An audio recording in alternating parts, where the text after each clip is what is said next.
Thomas Paine, Sam Adams, Benjamin Franklin. These men spoke up for what they thought was right. From their courage came such documents as the Declaration of Independence and the Constitution of the United States. From their willingness to speak what was sometimes unpopular but right, we enjoy such liberties as freedom of speech, the right to keep and bear arms, and freedom of religion. There are those who still wish to oppress our freedoms, and there are still patriots willing to stand up and defend life, liberty, and the pursuit of happiness. Men like Zeb Bell, who honor our founding fathers and what they stood for. It's now time for Zeb at the Ranch, speaking up and defending your freedoms. Brought to you by Magic Valley Les Schwab Tire Centers and all of the other great advertisers on the program. And now, Zeb Bell. I love these. You might be a redneck if you know what you believe and you aren't afraid to say so, no matter who is listening. And I will stay that way. Good morning, everybody. Here comes Kate Smith and God Bless America, followed by a patriot with our Pledge of Allegiance. Good morning, good morning.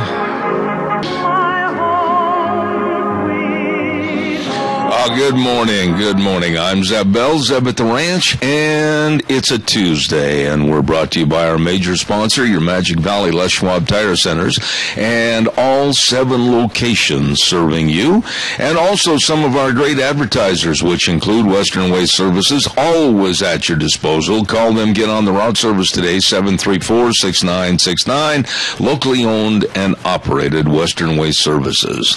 And Valley-Wide Home and Ranch, 910 South Oneida in Rupert, everything, and I mean everything, for the farm, the home, and the ranch at Valley-Wide Home and Ranch. Right now, it's time for our Pledge of Allegiance, and do we have a pledger?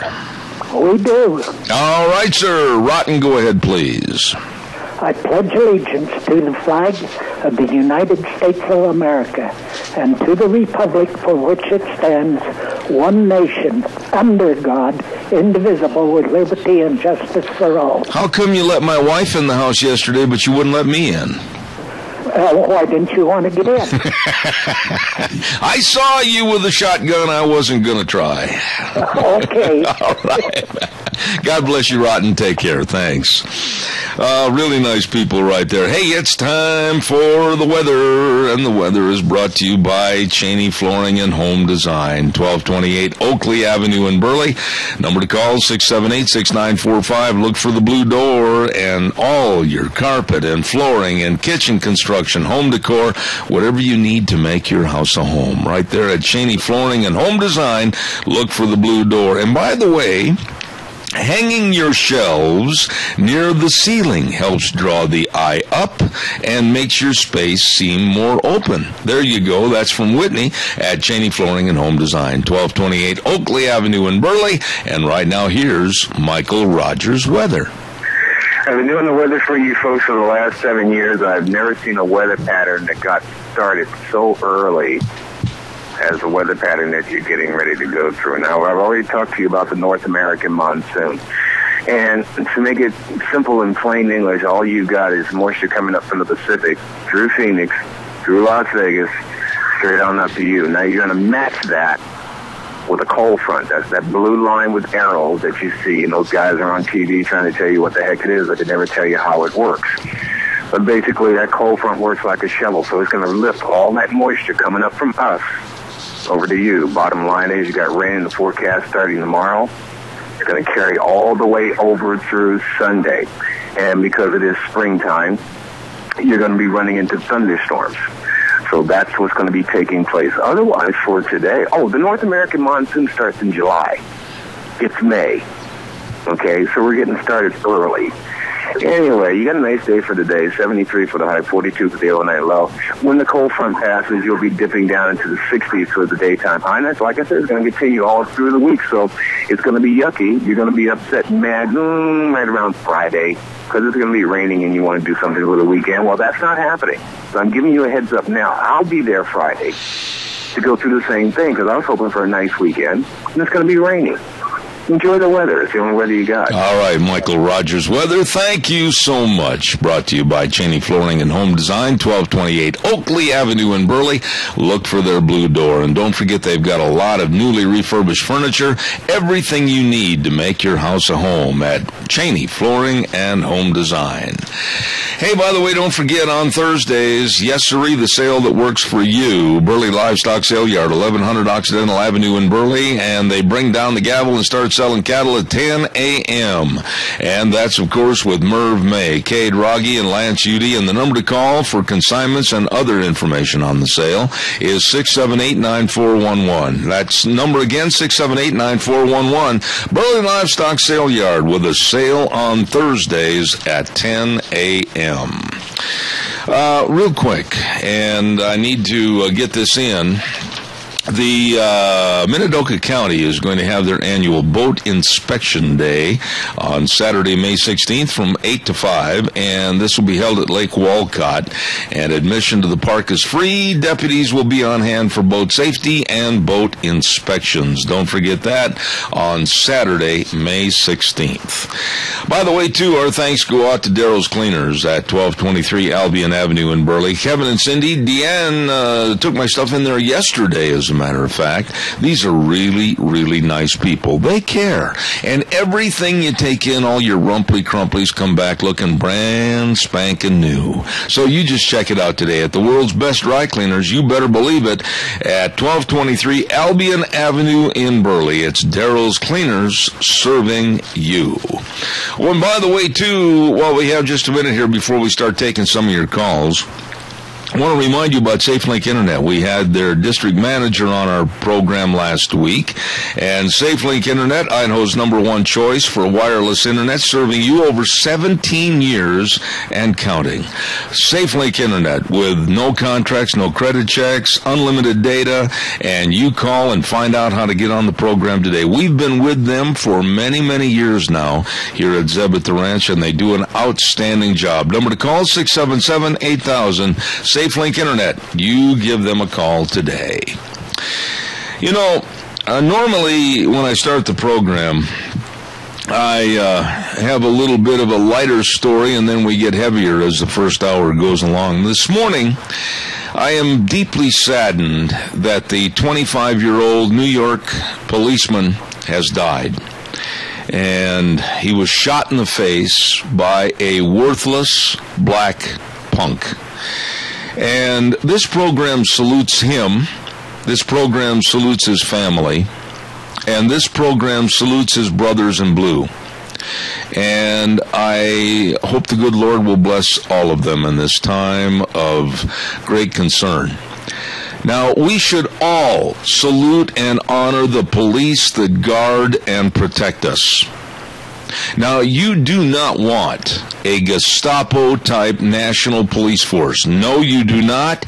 Don't even think about it, because that would be absolutely the worst thing that could happen to what's left of America. And I'm going to just be very blunt here.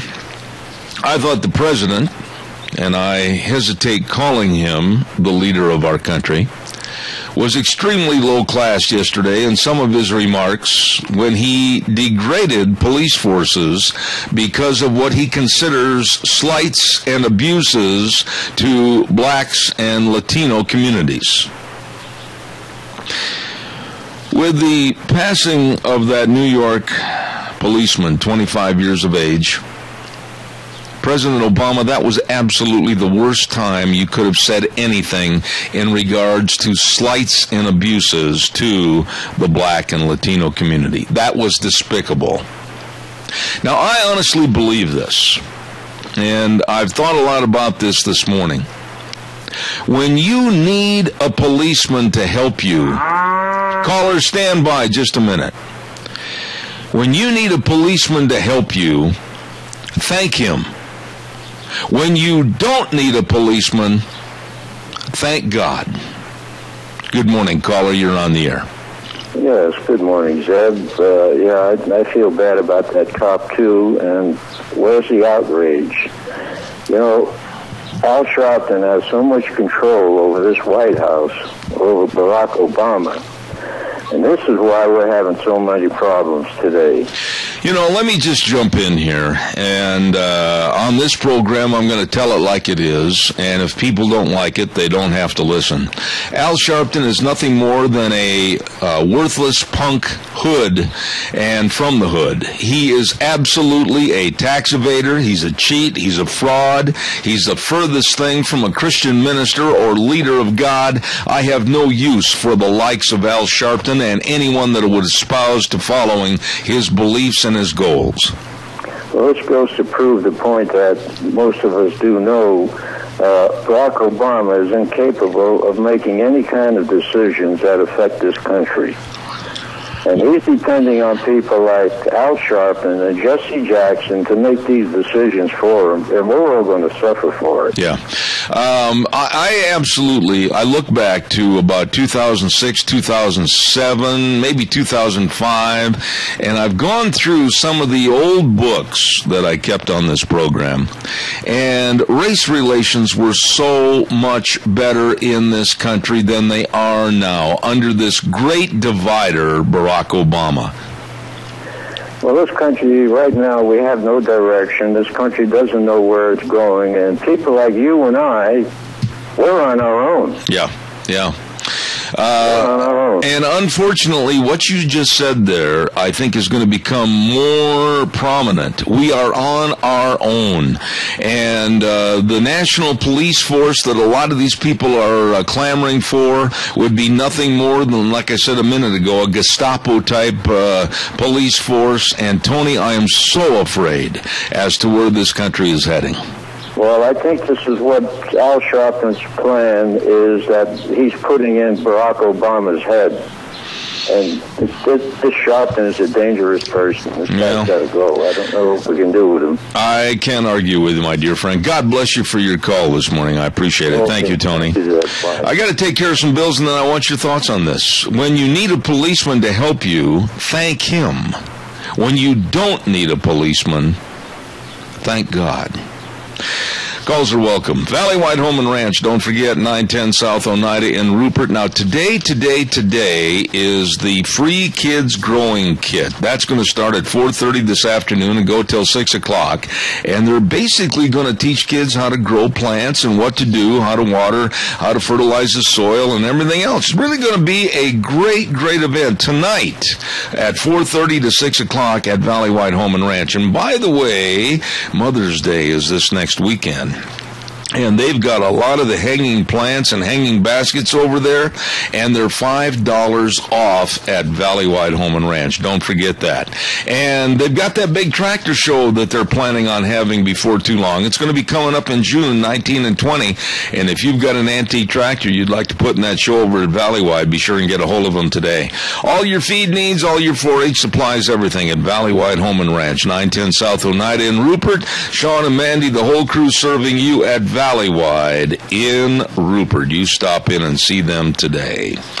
Also want to acknowledge our dear friends at Ramsey Heating and Electric at 2600 Overland Avenue in Burley. You know, they have been so kind and so generous and so helpful to me and my family. I sincerely thank them for everything they do. They open the doors at 7:30 in the morning and go till 5 o'clock in the afternoon, Monday through Friday. All your light bulbs and your fluorescent lights and your ballast and repair parts, all your wiring and fuses, cords, everything you need is at Ramsey Heating and Electric. 2600 Overland Avenue in Burley, 678-0459. Ramsey Heating and Electric, where they provide warm winters and cool summers. Calls are welcome and appreciated. 436-2244, 1-866-927-4587. I want to just say this up front. I know this is going to make some people mad, primarily the ladies in the audience, okay? But I really think that there are ladies in the audience that will speak out in favor of this, and others will be offended. But it's, ladies, I'm not going to pull any punches here. It's time to get ready to get very mad at me, but that's okay, because there are certain areas of life and jobs in this United States where you do not belong. Woo! I can see some hitting the roof right now. And why I'm saying this is I have in my hand the story about the Fire Department of New York. They have dropped the physical test requirement because there have been a lot of complaints by the feminists saying, nope, tests are too hard. You've got to lower the tests and increase the hiring rate of female firemen. And they can't pass the test. The fire department has stopped now requiring probationary firefighters to pass a job-related physical skills test before getting hired, and this is not right. Now, I'm going to be very upfront about this. My son is a fireman. My son is an excellent fireman. I am very proud of my son and what he's achieved, and his physical fitness has put him in the top 25% in the nation. To allow women that can't pass the physical standards test to become firemen and jeopardize other firemen in the case of an emergency is absolutely thoughtless and deadly. One of the firemen back in New York City said, what needs to matter is how well you perform the task of firefighting. The question is when you're 270 pounds and you're on the 4th floor and someone comes through that window, can they pick you up and drag you out of the fire and out of danger? And these women cannot do it. And they're cheapening the requirements. They're cheapening up the skills test to allow more women to be inclusive. Now, this pathetic and wannabe inclusiveness by some women makes me absolutely sick and very worried for firefighters. They are a danger and a weak link in the chain of safety. Go ahead, ladies, argue with me. The floor is yours. 436-2244, 1-866-927-4587. Ladies, come on. I'm giving you an opportunity to call. You can either agree with me or disagree. Go ahead, and I'll be very polite to those that disagree. Denny's Restaurant, 611 Overland in Burley, the home of Zeb's Lunch Munch, and absolutely, we picked the right spot. Man, oh man, is that a fun place to be. Denny's Restaurant, 611 Overland in Burley, and they also have another location at 291 Pole Line Road in Twin Falls. Thomas and the whole crew, his staff, they are so polite, so friendly, and so service-oriented. We really thank them. And they've got a menu for breakfast, lunch, and dinner that is absolutely excellent. Please stop in. You'll see what I mean. Denny's Restaurant, 611 Overland in Burley, the home of Zeb's Lunch Munch, and 291 Pole Line Road in Twin Falls. I am surprised that the phone's not ringing off the hook. I really wanted to hear from some of the ladies in the audience in regards to these lessening of the standards, and they are doing it also in the military. What are your thoughts on this? While I'm waiting for your calls, don't forget that Berry Equipment and Rental has all the equipment you need for the job to get it done right. That's right. 3 locations: Twin Falls, Addison Avenue West, Jerome, South Lincoln, and 159 West Highway 30 in Burley. That is where you'll find Berry Equipment and Rental.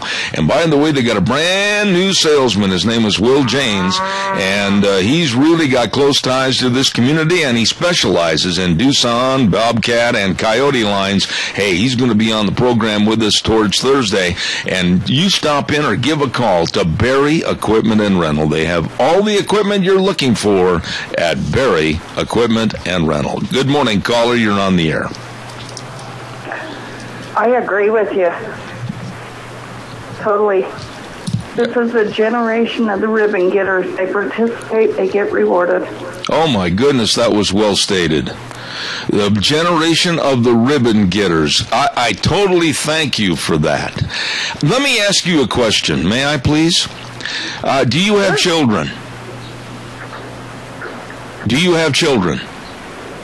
Yes. Okay, how old are they? Late 20s. Oh, okay, great. That's perfect. How would you feel like me with my son being a fireman, and I worry about him every day, I pray for him every day for his safety, no matter what call he goes out on. But can you imagine my worries now for somebody that wants to be inclusive, somebody that wants to play fireman, that is a petite little 5'5", 125-pound woman, feminist, and my son's life is on the line getting out of a burning building, and he has 230 pounds, 6'1". How is she going to get him out of there? That isn't going to happen. That's right. Why is it that women today, more so than ever before, want to be inclusive and included in things that, quite frankly, my dear lady, they don't belong in? Well, they grew up that way. What do you mean by that? Just the government coming in, telling them they can do anything they want to do and they can have anything they want to have as long as they participate. That's a very good point. You know, in accordance with the point you just made, listen to this. While 95% of men are able to pass the Fire Department of New York's demanding physical test, only about 57% manage to even get through the first phase. And there are only 44 women out of 10,500 in the New York Fire Department that have qualified. It's a little scary, isn't it? It is. They should be held to the same standards. Absolutely. Absolutely. You know, I want to tell you, honestly, how much I appreciate your call. God bless you and thank you so much. Have a great day. You too. Thank you. They should be held to the same standards. There shouldn't be any weak. Oh, well, here comes frail little Susie, and she's all upset because I want to be a fireman. Well, Susie, we don't think you can pass the standards test. Well, then you lower the standards test, or I'll raise holy baloo. Yeah. And put other firefighters in danger. Just for the sake of inclusiveness? Absolutely not. Don't forget our dear friend Scott Gano. And by the way, gals, the phone line's open. All you have to do is just call the number 436-2244. Scott Gano Landscaping and Sprinkler Service, 336 South, 450 West of Paul. All your tree trimming, all your tree pruning, all your sprinkler system needs, and if you've got a sprinkler system that's just not working right, you give them a call, they can fix it. Or they can install a brand new one.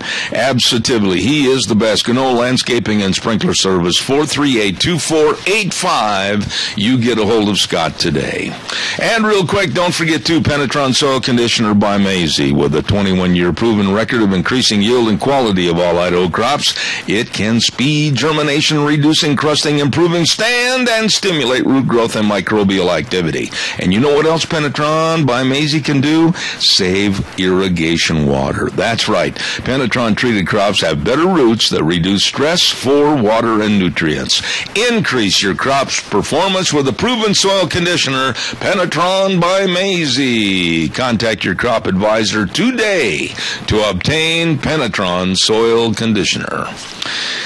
I want to hear from the ladies. Come on, don't weaken on this. This absolutely is, it just frustrates me. This inclusiveness. Oh, well, the guys have got most of the firefighting jobs. Well, I want to be a firefighter, too. Yes, I do. I want to have all the perks. I want to have all the benefits. Well, yeah, I can't pass the physical test, but I want to complain, and then maybe they'll cheapen it up and let me in. Oh, for Pete's sakes. Time for the Capital Press Ag Minute, and it's brought to you by Mount Harrison Audiology and Hearing Aids. And, of course, that's right behind the Minidoka Hospital, across from the emergency room. Christine Pickup, Doctor of Audiology. And the number to call, 312-0957. And adults with hearing loss are more likely to develop problems thinking and remembering than adults whose hearing is normal. Have your hearing checked today at Mount Harrison Audiology. Right now, here's the Capital Press Ag Minute. Today's Ag Minute brought to you by the Capital Press, the West Ag Weekly. U.S. Potato Board officials see evidence that a training program they run promoting dehydrated potatoes in international food aid is building demand for spuds throughout Africa. Louis Ulrich, with the International Partnership for Human Development, says his organization has been feeding potato flakes to 150,000 school children daily for the past decade in the Democratic Republic of the Congo. Ulrich says the Central African country's government has recently begun purchasing potato flakes directly from U.S. suppliers for school meals. Ulrich says the wide acceptance of potatoes in food aid has also prompted the country's agricultural sector to experiment with raising U.S. potato varieties, importing seeds through USPB. For the Capital Press Ag Minute, this is Brandon Tenner. For more agriculture news and information, turn to the West's Ag Weekly, the Capital Press, and capitalpress.com. May is Better Speech and Hearing Month, and I highly suggest you get a hold of Dr. Christine Pickup today, Doctor of Audiology at Mount Harrison Audiology at 312-0957, and arrange a time for a hearing screening today. Really, really nice people and very worthwhile. All right, calls are welcome, 436-2244, 1-866-927-4587. That lady just a few minutes ago had a lot of nerve to call and say what she said. I want to hear some other ladies call on this. Or gentlemen. Here's what happened in New York City. Let's see. Fire and Criminal Justice Services Committee Chairwoman Elizabeth Crowley, a Democrat from Queens, New York, questioned the impact of inconsistencies in training in recent years, and she said there are still concerns that excessive testing methods within the fire academy are being used to keep women probationary firefighters from graduating. Good. I'm glad. I don't think that there should be any question about it. I absolutely worry, like I said, every night, every day, for my son's safety. And to think that he might be trapped in a building up on the second, third, fourth, fifth floor, whatever, and then have to rely on a woman that wanted to be inclusive, and she couldn't pass the test, she couldn't lift the weight, she couldn't carry the weight, but because of inclusiveness, we had to put her on the fire department, and she is the weak link in the chain. My son and others would be at risk. Okay, gals, I'm giving you an opportunity. Don't call me later on my cell phone, which is 312-2976, and gripe and complain, oh, you're anti-woman. Oh, why, you just can't stand us doing anything. That's not the case at all.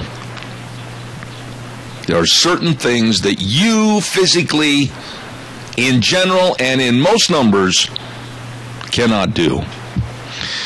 Calls are welcome, 436-2244, 1-866-927-4587. While I'm I can see out in the audience, there's a lot of feminists that have taken their fingernails and they've driven them right through their steering wheel right now, which is fine. Give me a call. Streamline Precision, 120 South, 100 West of Burley. Tim Vaughn, give him a call, 431-7314, right next to Dot Foods, and call for estimates. Now, if you need on-the-farm grain bin storage, they can put it up, and they've got all the buildings they can put up on your farm. They're an authorized dealer in Sioux Cub, Chief Balin, and Nucor buildings.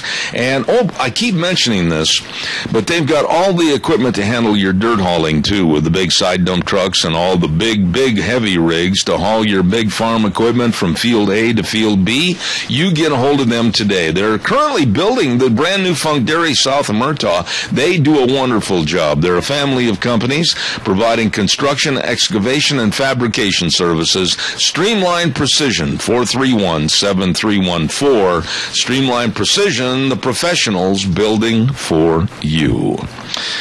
I am shocked. I thought we'd have quite a few more calls coming in on that story. And feel free to give me a jingle. Maybe they're so mad they can't dial the phone. 436-2244, 1-866-927-4587. What happens in New York with their fire department seems to set a precedence as to what's going to happen all across the country. That is very unfortunate. All right, give me a call, 436-2244. Mother's Day is right around the corner, and I want to get this in real quick because a very, very special day, Mother's Day. And the Drift Inn at 545 F Street in Rupert is going to have a very special Mother's Day hours that they're open, 11 to 3 on Sunday, Mother's Day. And you can call 436-1300. Caller, I'll be right there. Don't go away. Very delicious specials for Mother's Day, prime rib, finger steaks, butterfly shrimp, cordon bleu, chicken cordon bleu. All of this at the Drift Inn, 545 F Street in Rupert, along with the Book Plaza. I went over and got my book, by the way. I got it yesterday. Deanne helped me get that. 222 West 11th Street in Burley. And for Mom, they've got all the precious moments and other figurines to add to the collection, all the books, everything. One-stop shopping for Mother's Day. Right there with Colonel Dale and the great crew. Book Plaza, 222 West 11th Street in Burley, wishing you and yours a very happy Mother's Day. Good morning, caller. You're on the air. Hello, Zed. Hi there. As far as I'm concerned, women have no place on the fireman's work, in the cops' work on the street, or in combat in the military. Oh, God bless you. God bless you. I absolutely love the way you made that summation. I feel the same way. And I will go to my grave saying that. Thank you. You're very welcome. Let me ask you a question. What can be done, though, to reverse this inclusive, stupid attitude? You summed it up, whether it's a fireman, whether it's a police job, whether it's in the Army or the military. There are certain jobs and tasks that they cannot handle, and why should they weaken the standards? I have no idea, and I have no idea why women think they have to compete with men. It's women are women, men are men. Men were made for protection. Women were made to raise the children, to take care of the home, to do the things that God wants them to do. Amen. You are now my new hero. You are now my favorite lady, along with the other lady that called. You had the nerve to speak up. Thank you. You're very welcome. God bless you. Have a good day. Yes. Now, don't anybody misconstrue my comments. Don't you go painting me into a corner. I absolutely look up and respect everything that my lovely wife does. If it weren't for my lovely wife, I wouldn't be able to achieve the things that, not only on this program, but other aspects of my life and other jobs that I have, other professions that I have. Absolutely, she has been not only the cheerleader, but she has been the groundbreaker for me to obtain the accolades that I have. I hold her in the highest esteem. But I will not see firefighting, police work, military, cheapened up its standards to endanger human life because they want inclusiveness. It definitely does. There are certain things that women need to keep their nose out of. Absolutely. Thank you for your call, and you have a blessed day, okay? Okay. Thank you. Bye-bye. Caller, I'll be right there. Don't you go away. I've got to get... No, I'm going to go ahead and take your call, because I can put that off for a second. Go ahead. I agree with those other ladies. There's places for women, and there's a place for men. God did not make women as men, and they ought to keep their nose out of men's business. You know, Helen, I think we're going to appoint you the Sergeant-at-Arms of our new association, and I don't think anybody's going to give you any lip. They hadn't better, because I've had it up to here. Oh, let me throw the same scenario, and I'm not trying to beat this into the ground, but I want you to respond to it. Do you agree with me that I should be worried that inclusiveness could endanger not only my son, but other people's sons and relatives? This is idiocy to make inclusiveness and cheapen the tests just so that some woman can get on the fire department. I agree with you 199%. Thank you, Helen. Places in the home rearing children, that's what God intended. It wasn't for them out on the battlefield throwing guns. There you go. Thank you so much, Helen. I appreciate it. Thank you. Bye-bye. Well, that's 3 women that have agreed with me, and I appreciate that. I appreciate all their calls, and I'd like to hear some others. I just don't think, when you read these stories, Fire Department of New York drops physical test requirement amid low female hiring rate. Who cares? Who cares about the hiring rate? Who cares about the inclusiveness? Who cares if they can't pack a 270-pound dummy up all those steps? I know what the rigorous tests are for being a fireman. I followed Jake. Jake had a devastating back surgery years and years ago. And he had broken his back, as a matter of fact. And there was a lot of question as to whether or not he'd be able to do anything but a desk job. And he worked, and he lifted weights, and he ran, and he ran, and he ran some more. And, yep, I'm bragging, and if anybody doesn't like it, I couldn't care less. I'm very proud of my son. And he now, of all the physical tests that he's gone to around the Northwest, he's in many cases, the top 10% and the top 25% nationwide for being able to handle his job. Caller, good morning. You're on the air. Good morning, my friend. Hey, I agree with you 100%. I don't mind a woman going in doing a man's job if they're able to do it. Yep. Especially in these critical areas where we have to be able to depend on them. If we can't depend on them, then no, they don't get the job. And dependency... And they're there for a reason, and if they can't pass them, they don't get it.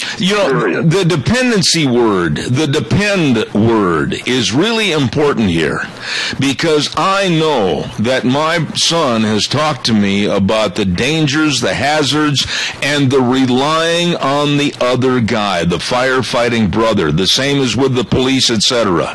And if there's a weak link in the chain that can't, in an emergency, handle the weight per se, that is a safety link that needs to be removed. I mean, the other thing is, they can depend on each other. There's that word again, to be able to do their jobs. If they can't depend on a certain person, then they're having to watch out for that person as well as do their job. Yeah. And that means it's not getting done the way it should be done.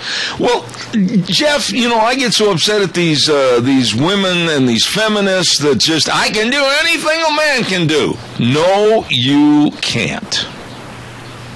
There's a lot of jobs that are better than we are at. That's true. I'll say that right out. Yep. But, there are certain jobs that guys can do that women can't do. That's all there is to it. Okay. That's the way we are. Let's just look at it this way. Could somebody come in and do this job as a talk show host? Absolutely. Could somebody go and be a better lawyer than a man? Absolutely. But can a 155-pound woman carry a 270-pound firefighter with all of his gear on and everything else out and down the steps of a burning building? No way that's going to happen. Well, I'm not going to say no way if they trained hard enough and stuff like that. Yeah, they probably could. No, we've got to be dedicated to do that. I am going to say no way because of the reasons behind that. You can train and train and train, but physically with the leverage and their bodies versus a male body, there are a lot of difference. And you know as well as I do, you can't depend on that to demand inclusiveness for all the women. There are exceptions to every rule, but for inclusiveness, they want all women to have the lesser of tests so that they can qualify. And Kilt Man, that's not right. No, that's not. That's not. You cannot bend it for them. It's not going to happen. They've got to be able to pass that test. Like I said, there's a reason for that test. There's a reason they have to be able to pass that test. And if they can't do it, then no, they don't get the job. There you go. Always good to hear from you, my dear friend and neighbor. God bless you, man. Thanks. You take care, my friend. All right, Bye. Take care. Thank you. Time for the weather. Oh, I bet you there's an outrage brewing in the desert this morning.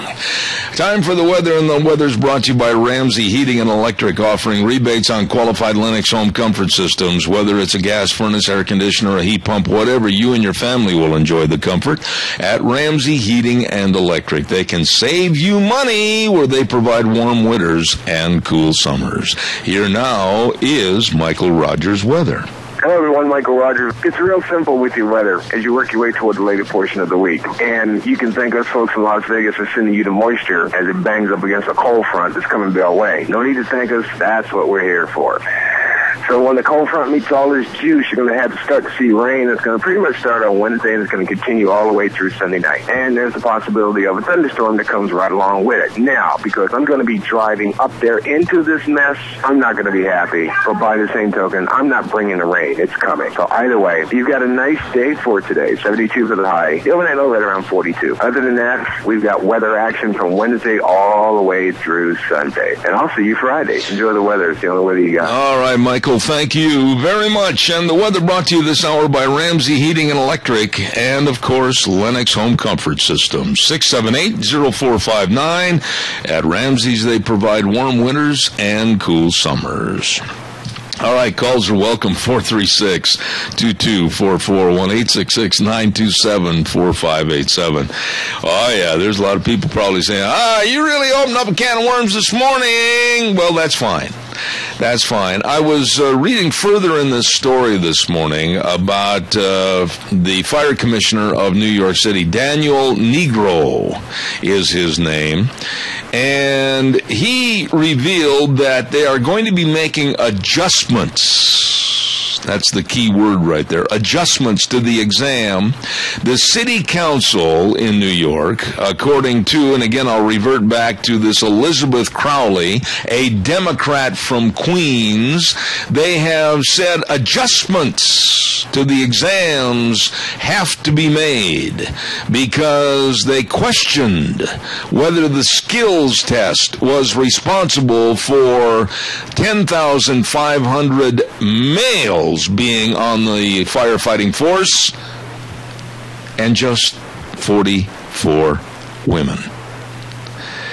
I think anybody with a brain a little bit bigger than possibly the head of a pin can understand why those numbers are such as they are.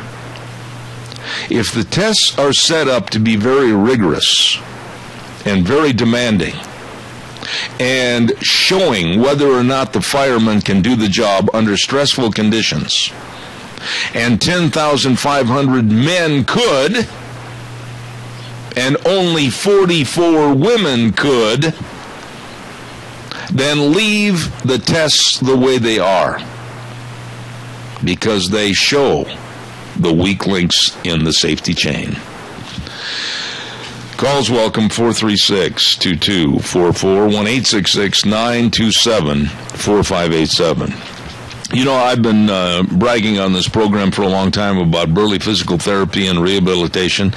Well, it's never bragging when it's a fact. Then it's real, it's true. 1263 Bennett Avenue, Suite 2 in Burley. They absolutely have the best people, helping you with all the best exercises, all the best of the hydrotherapy in their pool with the treadmill and everything. They absolutely can help anybody get back to feeling and being you. That's right. They are excellent. Call them for an appointment today. 678-1191. That number again, 678-1191. Burley Physical Therapy and Rehabilitation, 1263 Bennett Avenue, Suite 2 in Burley. Very, very good people. Good morning, caller. You're on the air. Good morning, Zeb. Hey, I absolutely agree with your logic, and I just do not understand their thinking sometimes. I'm a 240-pound man. If I'm having trouble and I'm incapacitated and I'm in a burning house or building, I do not want a 130-pound woman coming in and being responsible for trying to carry me out. I'm not prejudiced against women. I love women. I'm saying if my life's on the line, I want a 260-pound fireman that's about 24 years old come in there and try to pick me up and haul me out, not the 130-pound woman. You know, and here's something else to think about on this, and I appreciate your call. All right, let's go to the National Football League and go to some of the defensive backs that are playing either as safeties or cornerbacks, etc., on defense.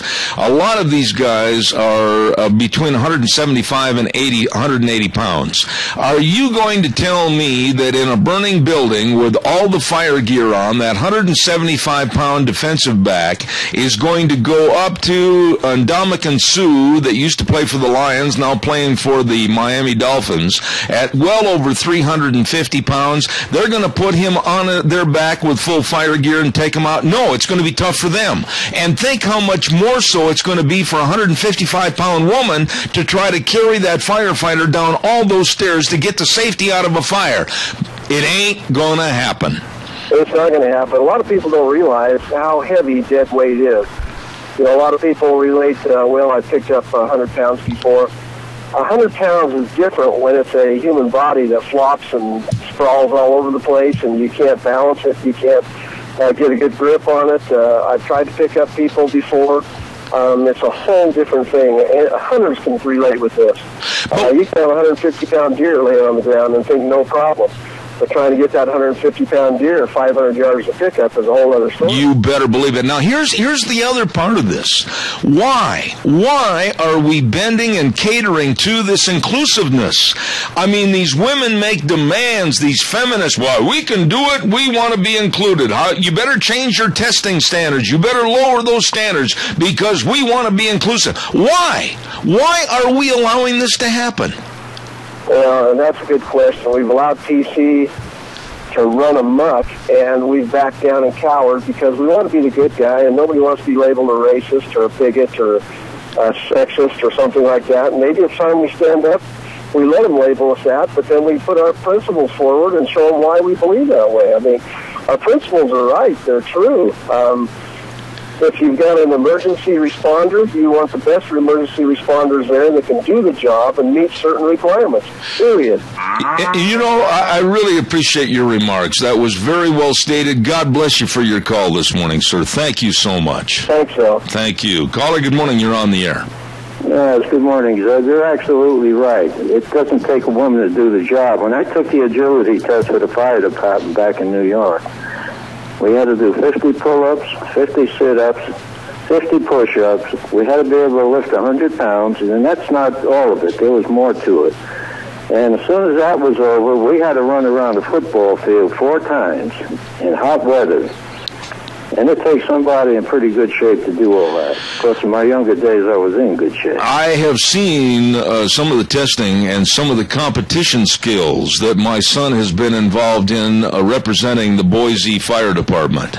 And absolutely, you have to be in tip-top shape. You have to be extremely strong. You have to have a ton of endurance. And you cannot put a woman on that same level, nor should we. Well, they just don't have the endurance. Maybe for a minute or two they'd be able to do something, but after that, forget it. Yeah. It takes a real animal to get on the fire department. All right, Tony, and I really appreciate your calling back because I remembered that you were a fireman. God bless you, my friend. Thank you. Okay, thank you. All right, sir. Caller, good morning. You're on the air. Good morning. The thing I want to know is why do women want to do something like that? Okay, answer the question yourself, Lorna, because that's what I'm asking. Why? Why do they want to be the inclusiveness? Why do they want to get involved in this? Why do they want to create the hardships and the, quite frankly, kind of ticky-tack situations that it's going to cause male-female relationships in a fire department, on an athletic field, police department, military? I don't know. You tell me why. I just cannot imagine. Our bodies are not made for that kind of stuff. I mean, I know some really strong women, especially farmers' wives, that get out there and they're little fireballs and they can do so many things, but our bodies are not made to drag a 275-pound man or anything else. I mean, when Ted went down, there was nothing I could do to get him up. Yeah. You know, it's just... our bodies are just not made for that. Absolutely. Lorna, God bless you. You brought up the whole summation of the question, and thank you so much. I appreciate it. Have a great day. Thank you. I will not change my mind on this. And I know, as well as I'm sitting here, that there's going to be a whole bunch of women that did not want to go on the radio, but boy, they're going to want to chew on me after this program's over. Well, in that case, here's the number, ladies, 312-2976. Hey, don't forget your Magic Valley Les Schwab Tire Centers. Ready for summer travel? Well, I'll tell you what, all 7 locations are ready to serve you with a free pre-trip safety check. Say that fast 5 times, and maybe you'll still be on the air.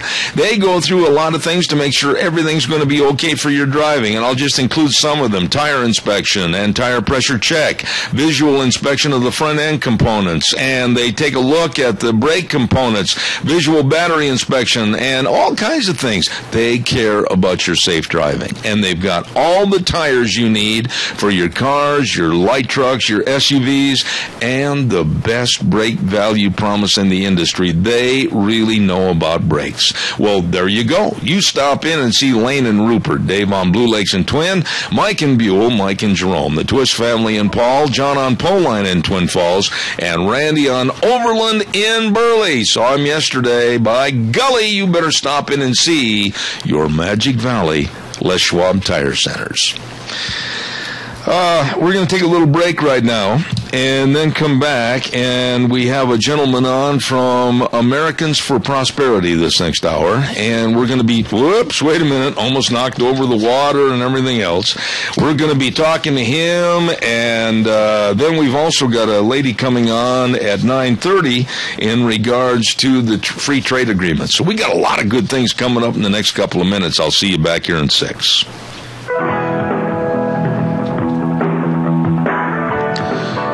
Welcome back. Hour number 2, Zeb at the Ranch. I'm Zeb Bell. Good morning. Good morning. And we're brought to you by our major sponsor, your Magic Valley Les Schwab Tire Centers, all 7 locations serving you. And get ready for summertime travel at your Magic Valley Les Schwab Tire Centers. Don't forget, too, Valley-wide Home and Ranch, 910 South Oneida in Rupert. Everything for the farm, the home, and the ranch at Valley-wide Home and Ranch. And our friends at Western Waste Services. From the canyons of the Snake River and all across southern Idaho, we're always at your disposal. Western Waste Services, we care about our community, our resources, and this great land. Western Waste Services is lending a hand, always at your disposal. Western Waste Services, always at your disposal. We've been saying that for a long time, and it's the truth. Call and get on the route service right now. Boy, we've been tickled to death with their service. Every week, our garbage is gone. It's out of there. All you have to do is call 734-6969. Locally owned and operated. Don't forget, Western Waste also has all the dumpsters. Like if you really have the urge to clean out that basement or that garage, man, keep the fire in the belly and go get one of those dumpsters, and they'll deliver them. You fill them up, and then they'll come get them. Really good folks at Western Waste Services, always at your disposal. Call them at 734-6969. Also want to remind you, too, I'm very, very humbled when I talked about these people because they serve all the communities, all the people of Magic Valley, and they're just so nice. And that's the great friends at Hanson Mortuary, 710 6th Street in Rupert. Joel Heward, his family and staff, always treating you with the highest ethical standards with unquestioned integrity. When there's the passing of a loved one, they are there to serve you. All you have to do is just please give them a call, 436-5636. That number again, 436-5636. All of us need to get the information on pre-planning funerals to help alleviate a lot of the stress and the worry for our family. Please contact them today. Hanson Mortuary in Rupert, 436-5636. I'm going to go to the phone line right now.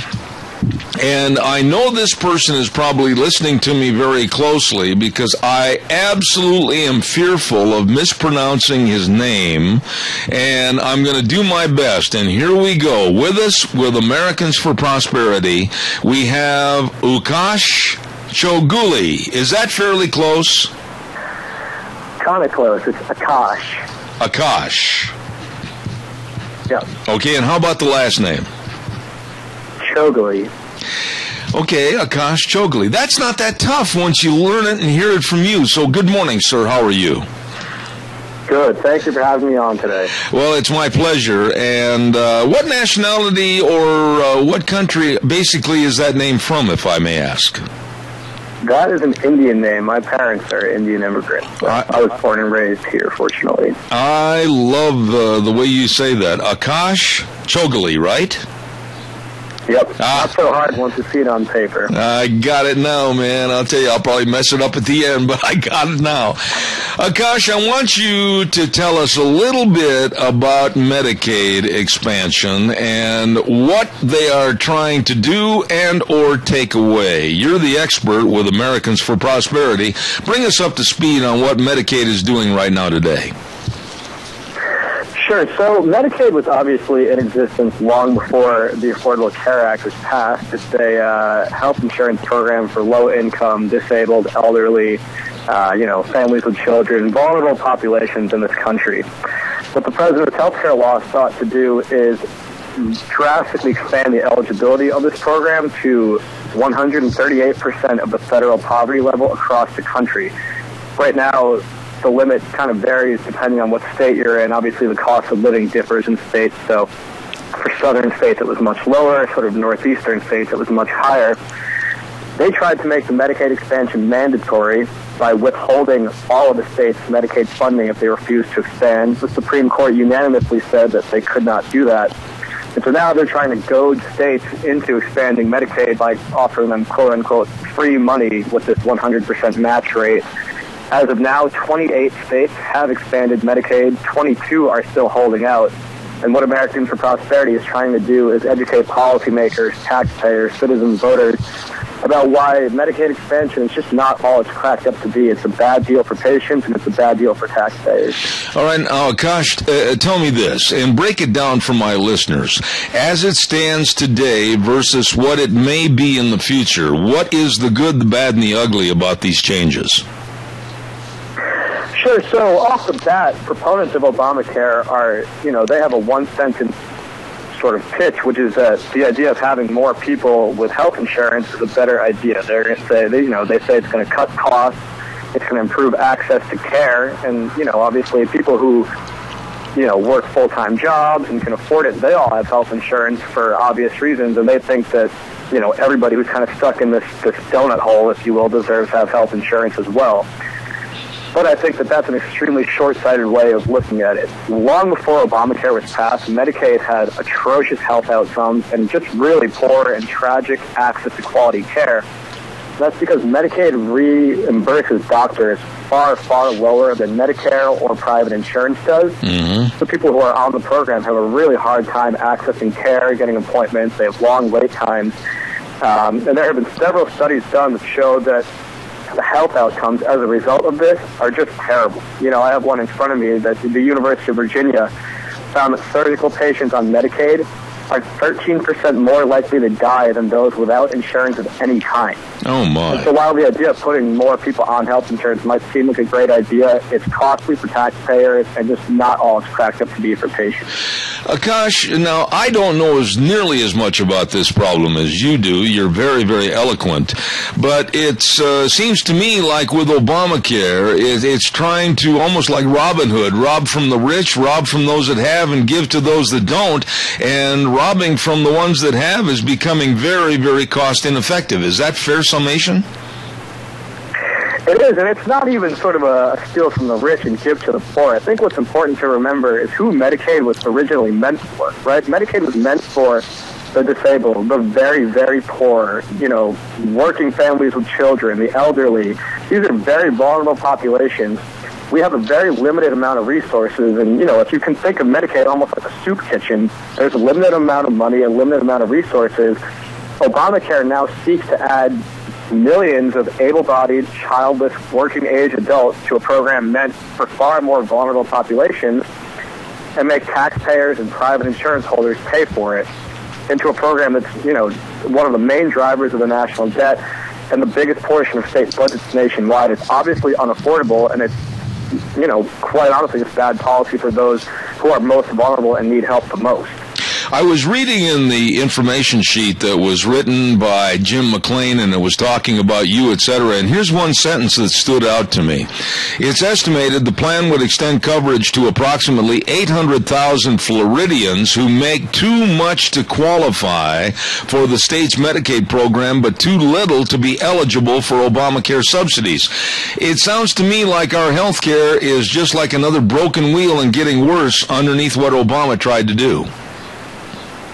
That's exactly right, and I think that's just one of the many flaws with the president's health care law is that they expected states to be convinced by this quote-unquote free money offer, and so they left this big donut hole of people who don't qualify for Medicaid but don't qualify for exchange subsidies, which was obviously foolish. That being said, I think that this is just one more example of federally run health care and Washington-centric solutions failing to work. What they're now doing to Florida, they're withholding other funding for uncompensated care called a low-income pool, threatening not to give them that money unless they expand Medicaid, which to me sounds cruel and unusual, but to be honest, it's just another example of Washington trying to control states who are closer to the problem and honestly better equipped to address it. Yeah, but in the interim, Akash, what's happening to the people? I mean, I don't care about the bureaucrats. I mean, I'd like to lump them all in a dumpster and just lock the door. But I don't care about them, but I care about the poor people. What is happening to the care for these people? Definitely, and that's an important question. And so what I think that we need to start doing is looking at reforms that don't just put an insurance card in everybody's pocket, but actually expand access to quality care. And a couple of the things that we've started pushing at the state level, which is important, these are not federal solutions, these are state-based solutions. For one thing, freeing states from the mandates and minimum requirements of Obamacare, right? So then you're now able to buy a health insurance plan that works for you, not one that works for Sylvia Burwell and President Obama here in Washington. You should be able to buy across state lines like you can with anything else. Those are going to bring down the cost of insurance, and they're going to, let people buy an insurance plan that works for them. In terms of increasing access to care, there are things like certificate of need laws that restrict competition and drive up prices. We want to expand the scope of practice for mid-level providers like nurse practitioners and dental hygienists so they can more easily go out to, rural communities, poor communities, and provide the basic care that often can prevent much more expensive problems down the road that people are currently running into. Mm-hmm. And then obviously things like reforming the medical malpractice system. A Gallup poll found that 1 in 4 healthcare dollars is spent on defensive medicine, which is a result of doctors, being afraid of practicing defensive medicine, afraid of the medical malpractice issue. These things are going to drive down costs, expand access to quality care instead of just having Washington, D.C. put a quite frankly, often useless card in the pockets of poor Americans. Where is this at right now, Akash, as far as enveloping like a cancer all across the United States? What's the status right now? So there are 28 states so far that have expanded, 22 have not. And one of the big things we're seeing is the holdouts are now, generally Republican states. And so now states like Utah, Tennessee, Kansas, a lot of these Republican states are trying to push these quote-unquote conservative alternative expansions, where they'll put window dressing like work requirements or co-pays or cost sharing. But at the end of the day, these are still Medicaid expansion schemes. They're still Washington-centric solutions, and they just don't work. So thankfully, we have a lot of principled legislators and motivated grassroots activists around the country who are helping us, push back against this law and look for real solutions. Let me ask you this final thought here this morning, and you of all people have the knowledge to answer this question. When you look at Medicaid, you look at Medicare, you look at the fiasco of Obamacare, and where we are right now with health care in this country, looking ahead 5-10 years and into the future, it's pretty grim, isn't it? Yeah, I don't know if I would exactly say that. I think that we've seen, and it's almost thanks to President Obama and his health care law, is just this mass uprising of people who are just saying enough. And it's no longer just sort of these Tea Party conservative activists who were kind of the voice for a long time. Now it's families, it's soccer moms, it's small business owners, people who are starting to feel the impact of federal government overreach are standing up and fighting back. And I think that with a landmark court case this summer and states pushing back against the Medicaid expansion, and hopefully we get a good conservative in the White House in 2016, that we can, quite frankly, just scrap it and start over, because it's expensive, it's not working, and it's making things worse having these Washington-centric solutions. Medicare, Medicaid are driving the debt. Obamacare is raising costs on families and businesses and hurting job growth. So it looks grim right now, but I think there's a lot of supply-side solutions, free market, state-based solutions that people haven't considered that they're going to start considering. So it's a matter of staying focused, staying active, and staying loud, to be honest. Akash, I don't want to put you on the spot politically because I know the stance of Americans for Prosperity, but let's be real blunt. If we were to elect a Democrat, i.e. like Hillary Clinton, it'd be a lot of the same old, instead of maybe getting somebody with conservative values to help change this. Am I right or wrong? No, you're absolutely right. I think that, Tom Harkin, who's a Democrat in Iowa last year, said that Hillary Clinton's fingerprints are all over the Affordable Care Act. That's a direct quote. But I think that you make an important point, and that is that we have to present a clear contrast. And that involves Republicans in Congress this year. That involves Republican presidential candidates, Republican state legislators and governors laying out a positive, patient-focused, state-based healthcare reform agenda and saying, look, we have positive, forward-moving solutions, or we can stick with Obamacare. And putting healthcare and spending issues to the forefront next year, I think it's going to hugely play into our advantage. Obamacare has never polled above 50%, and it provides us a huge advantage. And if unfortunately a liberal is to win the White House next year, there's still plenty of reforms we can make at the state level to show that conservative, free market, state-based solutions can work. All right. What about Americans for Prosperity? Is your voice as a unified voice being heard? Are you able to sway a lot of people's opinions? Are they listening to what you have to say? They absolutely are. I think that I can give you a couple examples. Tennessee, so Governor Haslam, who is the chair of the Republican Governors Association, he made Medicaid expansion his number one priority this year. He was lobbying state legislators, had a lot of special interest groups on his side, and we were essentially the only voice standing up and saying, no, enough to this Obamacare. And we had literally hundreds of grassroots activists from around the state show up to the state capitol over and over again, finally defeated it in committee, which obviously drew the ire of Obamacare proponents, but it showed people that we're not going away. We did the same thing last year with the U.S. Senate election, holding Democrat senators accountable for their votes in favor of Obamacare and spending. And, without the efforts of Americans for Prosperity and our grassroots activists, who knows how November would have turned out. We knocked on over $2 million, made over 7 million phone calls around the country. And I think that if you go to any state legislature that Americans for Prosperity has a presence in, they'll tell you just how impactful we can be. And I know that we have plans to extend it to other states. I know that Idaho is somewhere on the calendar, in the near or far future. So hopefully they'll feel it up there quite soon. All right. Well, I want to say thank you very much for what you do, Senior Policy Analyst for Americans for Prosperity. Here I go. I'm going to say the name. I got to get it right. The pressure's on. Akash Chogali. Is that right? That is exactly right. Woo! You made my day. Thank you, sir. God bless you, and come back soon, okay? Thank you for having me on. All right, sir. Thank you very much. Very interesting gentleman with the Americans for Prosperity and the mess that's going on with Medicaid right now in this country. Calls are welcome, 436-2244, 1-866-927-4587. I'd like to hear from you, so give us a jingle. Well, I'm going to take care of some of our bills that we have to pay right now. I'd like you to give me a jingle, and we'll talk about Streamline Precision while we're waiting. They're located at 120 South, 100 West of Burley, right next to Dot Foods. And Tim Vaughn, and the number to call for estimates on what you need built, 431-7314. Excuse me. Streamline Precision is a family of companies providing construction, excavation, and fabrication transportation services.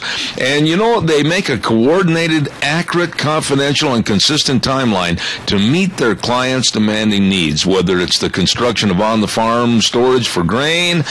They're an authorized dealer in Sioux Cup, Chief Balin, and Nucor buildings. They can do the job for you. They are currently building the brand new Funk Dairy straight south of me in Murtaugh, and they've got all the equipment to get the job done for you. Absolutely. They got the equipment to handle all your dirt hauling with the big side dump trucks. They've got all the big heavy rigs for hauling your farm equipment from one field to the next. All you have to do is just call for estimates today. Streamline Precision, 120 South, 100 West of Burley. The number to call, 431-7314. All right, give us a call, 436. Excuse me, got a frog in my throat. 2244 1-866-927-4587. Give me a call. We will talk about the women trying to infiltrate the fire department and lower the standards of testing. We'll talk about Medicaid. We'll talk about anything you want to talk about, so give me a jingle. While I'm waiting for your call, I want to remind you, too, that Mother's Day is coming up this weekend, and the Goodie Shop at 133 West Main in Burley is ready. They can build your own basket for Mom. You can build your own or select one that's already done, and they got the special Mother's Day mugs too, filled with candy kisses and brownie treats and everything. Oh, it's fantastic. Great gift giving ideas from the Goodie Shop, 133 West Main in Burley. Number to call, 647-0106. Also, don't forget, Mom might want you to do some special jobs around the house, out in the yard or whatever. Well, listen, it's Mother's Day weekend, so you do what she wants. You call K&R Rental at 256 South, 600 West of Hayburn. Number to call, 678-3122. They've got all the tools you need to get your property in shape with the best of service prices and quality parts, and all you have to do is just go over there, 7 a.m. to 6 p.m., conveniently located 1 mile north of exit 208 on the Burley-Paul Highway. K&R Rental serving you, and Mom says stop over and help get the outside yard looking really nice with equipment from K&R Rental, 256 South, 600 West of Hayburn. All right, give us a call, 436-2244, 1-866-927-4587. Oh, let's see, what else have I got here on my list this morning? Let's see. Did you know, I mentioned this a couple of weeks ago, but I was not aware as to how much money it cost you and I as American taxpayers. We flew in almost the entirety of the Sarnoff family for the trial of the Boston bomber, and it cost you and I as taxpayers millions of dollars. And plus the fact that I believe we're paying for the hotel rooms. I don't know if we're paying for all the food. I know we paid for all the plane fare. Why? Why are we paying for this family to come over and be a part of the sentencing hearing and pay for them to be here? That's a question that I haven't had anybody give me an answer. Why are we on the hook to pay for his family to come over and find out if he's going to get life imprisonment or the death penalty? Why? ISIS is here in the United States, and we're going to be talking about this extensively tomorrow morning. They are taking credit for the shooting attack in Dallas 2 days ago. And what has our president said in regards to that shooting attack with these two ISIS men that fortunately were killed by a security officer? President Obama has said nothing. ISIS website and their own radio station, they've got their own radio station, they say that many more attacks are coming here in America. What did our president say? Nothing. Nothing. This president is saying nothing. How despicable, and what a lack of leadership we have. Let's ride. Hey, we got to get a hold of Nick later on today, and you can stop in anytime, all the time, to see our friends at Let's Ride. They're located at 270 Highway 24 between Rupert and Heyburn, and the number to call if you have questions, 436-4771. Let me tell you that when you stop over to Let's Ride, where the fun is sold, you will always find every kind of ATV right there. I mean, all the colors, all the shapes, all the sizes, everything. And they've got all the dirt bikes, street bikes. They got it all for you right there at Let's Ride. And plus, an accessory department that will knock your socks off, and the people out in the shop, they can fix anything. So by golly, why don't you stop over or give them a call? Let's Ride, Highway 24 between Rupert and Heyburn. Their hours are Monday through Friday 9 to 6, Saturdays 9 to 4. Where the fun is sold, Let's Ride. Really good folks. While you're on that Highway 24, I suggest, I got a cough drop in my mouth, and every now and then that cough drop kind of takes the grand tour, and I almost choked to death. I'm sorry.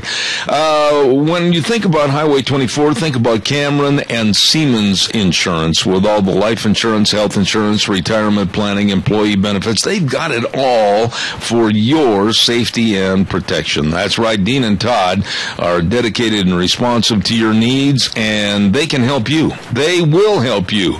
Number to call to make an appointment, 436-4424. That number again, 436-4424. Cameron and Siemens Insurance, Highway 24 in Rupert. Really, really good folks. Oh, in just a few moments, we're going to get all set with our guest coming up next. I want to remind you, too, about Lennox Home Comfort Systems with Ramsey Heating and Electric offering rebates on qualified Lennox Home Comfort Systems. Whether it's a gas furnace, air conditioner, or a heat pump, you and your family will enjoy the comfort. All you have to do is call Ramsey's at 678-0459, and they can help save you money. Ramsey Heating and Electric and Lennox. Warm winters and cool summers. Really nice people. Let's go to the phone line right now, and we have a lady by the name of Ann Bradley on the program this morning. Ann, how are you? I'm great. How are you? Well, I'm pretty good, and I understand that you are going to talk about the Trans-Pacific Free Trade Agreement. Is that right? Yes, I'd love to. Well, now, you and I'll tell you this right up front, maybe we might have a little difference of opinion, which is a good thing on certain issues, but I'm looking forward to having you explain to us, why are you in favor, as you had written on your note, that you would like to see this TPA, Trans-Pacific Trade Agreement, signed right now? Why are you so much in favor of it?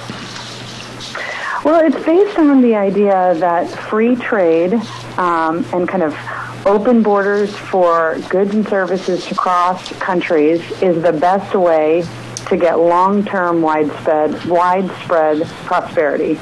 No bill is perfect, but I think hastening the ability to open up more trade opportunities, particularly with Asian partners, is good across the board.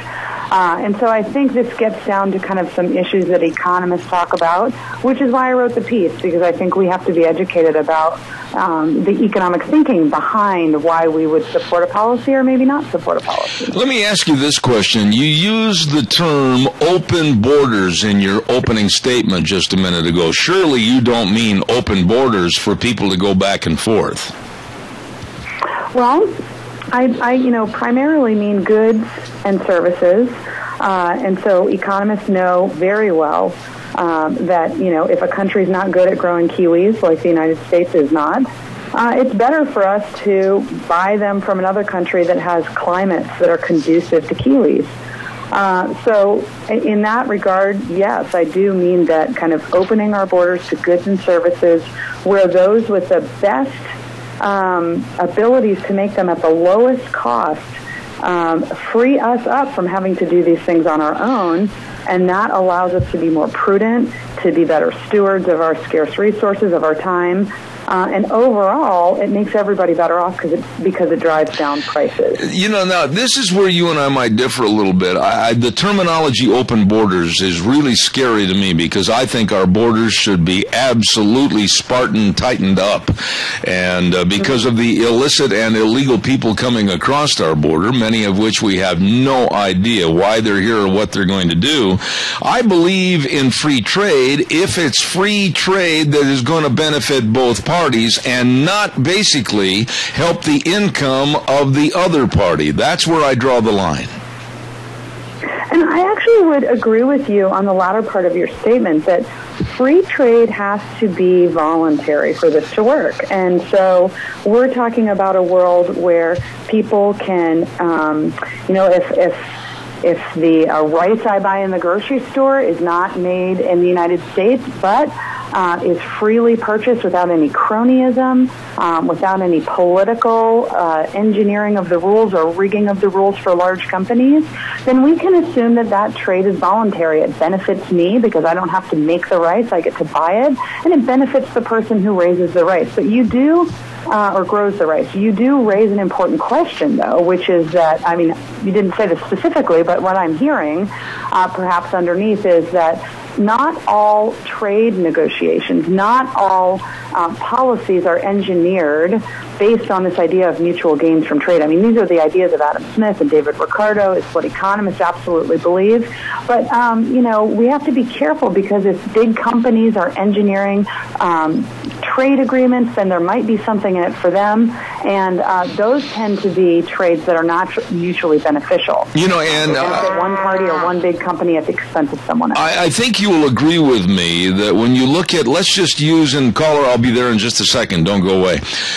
When you look at like the United States and Japan, and you look at Japanese cars coming into the United States in huge numbers, but on the other side of that coin, not taking very many of ours. That, to me, is not a very fair negotiable trade agreement that's going to benefit the United States. That's potentially true, but I would say over the long run, how do we get that bad behavior to go away? So how do we get sanctions overall and protectionism to go down across the board? And, what Milton Friedman and other economists helped us understand is that economic freedom over time encourages kind of this bad, what I would call bad political behavior by the Japanese government or Japanese companies that are obviously legislating the government for their preferences. Because let's face it, Japanese companies don't want to have to compete, and any more than any company would love to not compete. But competition over time is good for everyone because, again, it raises quality, it lowers prices, and it increases the number of options available across the board. So I understand where you're coming from, but I think what is the solution to that? The solution is not to say, well, we shouldn't trade with them because they're not playing fair. We should just trade as much as we can with as many people as possible. And over the last 200 years, what we've seen that do is absolutely change the global landscape. People have more prosperity than they've ever had. And it's because we're allowing people to kind of focus on their comparative advantage, which is what I talk about in this article. Yeah, but I don't quite agree with you on that, but I will take a call right now and let this caller have a question. Quickly, caller, please. I'm on a limited time. Yes, this lady sounds a lot like she's in favor of NAFTA. We've seen NAFTA in action. We've had that enables people to bring produce into the United States to use pesticides that we cannot use. It's a not equal thing, and I am not in favor of it. All right, we'll have her respond to your call. Go ahead, if you would, please, Ann. I guess my question would be, what is the alternative? The alternative is to try to figure out how we legislate what goods and services should be able to be traded and under what circumstances.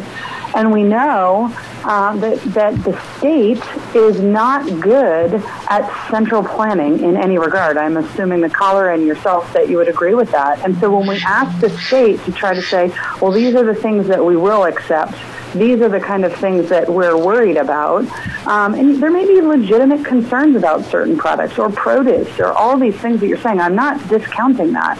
But the question that I ask you is, even if it's true what you're saying, how do we solve it? And again, what we know over time is competition is a really important force that drives companies, that drives firms to satisfy consumers by producing higher quality goods at lower prices. This is how we are literally going to eliminate abject poverty in our lifetime. Yeah, but no, and we have never legitimately been able to make that claim in all of human history. You know, you talk about worry about closing up all the borders and trying to regulate what comes in and what comes out. I think we're going to take our lifestyle back 200 years, and that's going to make life a lot harder and a lot poorer for everyone. Whoa, now wait a minute, and there is the basic fundamental question I have for you. You said that by closing our borders, if I heard you correctly, we are going to take our lifestyle and back up 200 years. Is that what you said? Yeah, and I firmly believe that. Well, okay, when you say that, though, think about the consequences, and think about the consequences of what you just said. We are bringing in and letting in numerous people to the tune of thousands and thousands and thousands per month that are coming in. And they don't have jobs. They're living off welfare. They're living off government money. They're living on government housing. We, the taxpayers, are footing the bill. And that is an expense that we can't recoup through free trade. So what has free trade got to do with closing our borders and trying to protect our country and its sanctity and its sovereignty because we close our borders? I don't see your analogy there. Okay. Maybe I just potentially misspoke using the term borders, because you're talking about immigration issues, and I'm kind of more talking about the free trade of goods and services. But we can talk about immigration as well. I don't disagree with what you've just said about the issues of immigration, which is that we have people that are coming into the country. We don't know a lot about them. There's a lot of opportunities that the left is providing for them to get on the dole in a variety of different capacities. And the question is that good for them? Is it good for American taxpayers? We know that we're living in a time of unsustainable spending and debt. So these are real problems. But I'd really like to keep this discussion to the issue of goods and services flowing across borders. And what my claim was, if we say we're not going to trade with Japan because we don't like the way they behave, or we're not going to trade with China, and we're not going to let their goods flow across our borders, that's what I'm saying. I believe our quality of life, our level of prosperity will go back to what it was 200 years ago, which is self-sustaining, farming, doing everything yourself. I mean, think about what it would take for you just to make something as simple as a toothbrush. Are you in favor? You can't do it. I can't do it. Are you in favor? Let's talk about agriculture here just for a second, if we could. Are you in favor of more importation of food and less growth of food in this country? Because that's basically what this government, our government, has proposed. You know, they keep trying to make more of the importation of food and less support for our farmers, less support for our agricultural programs. What is your stand on that?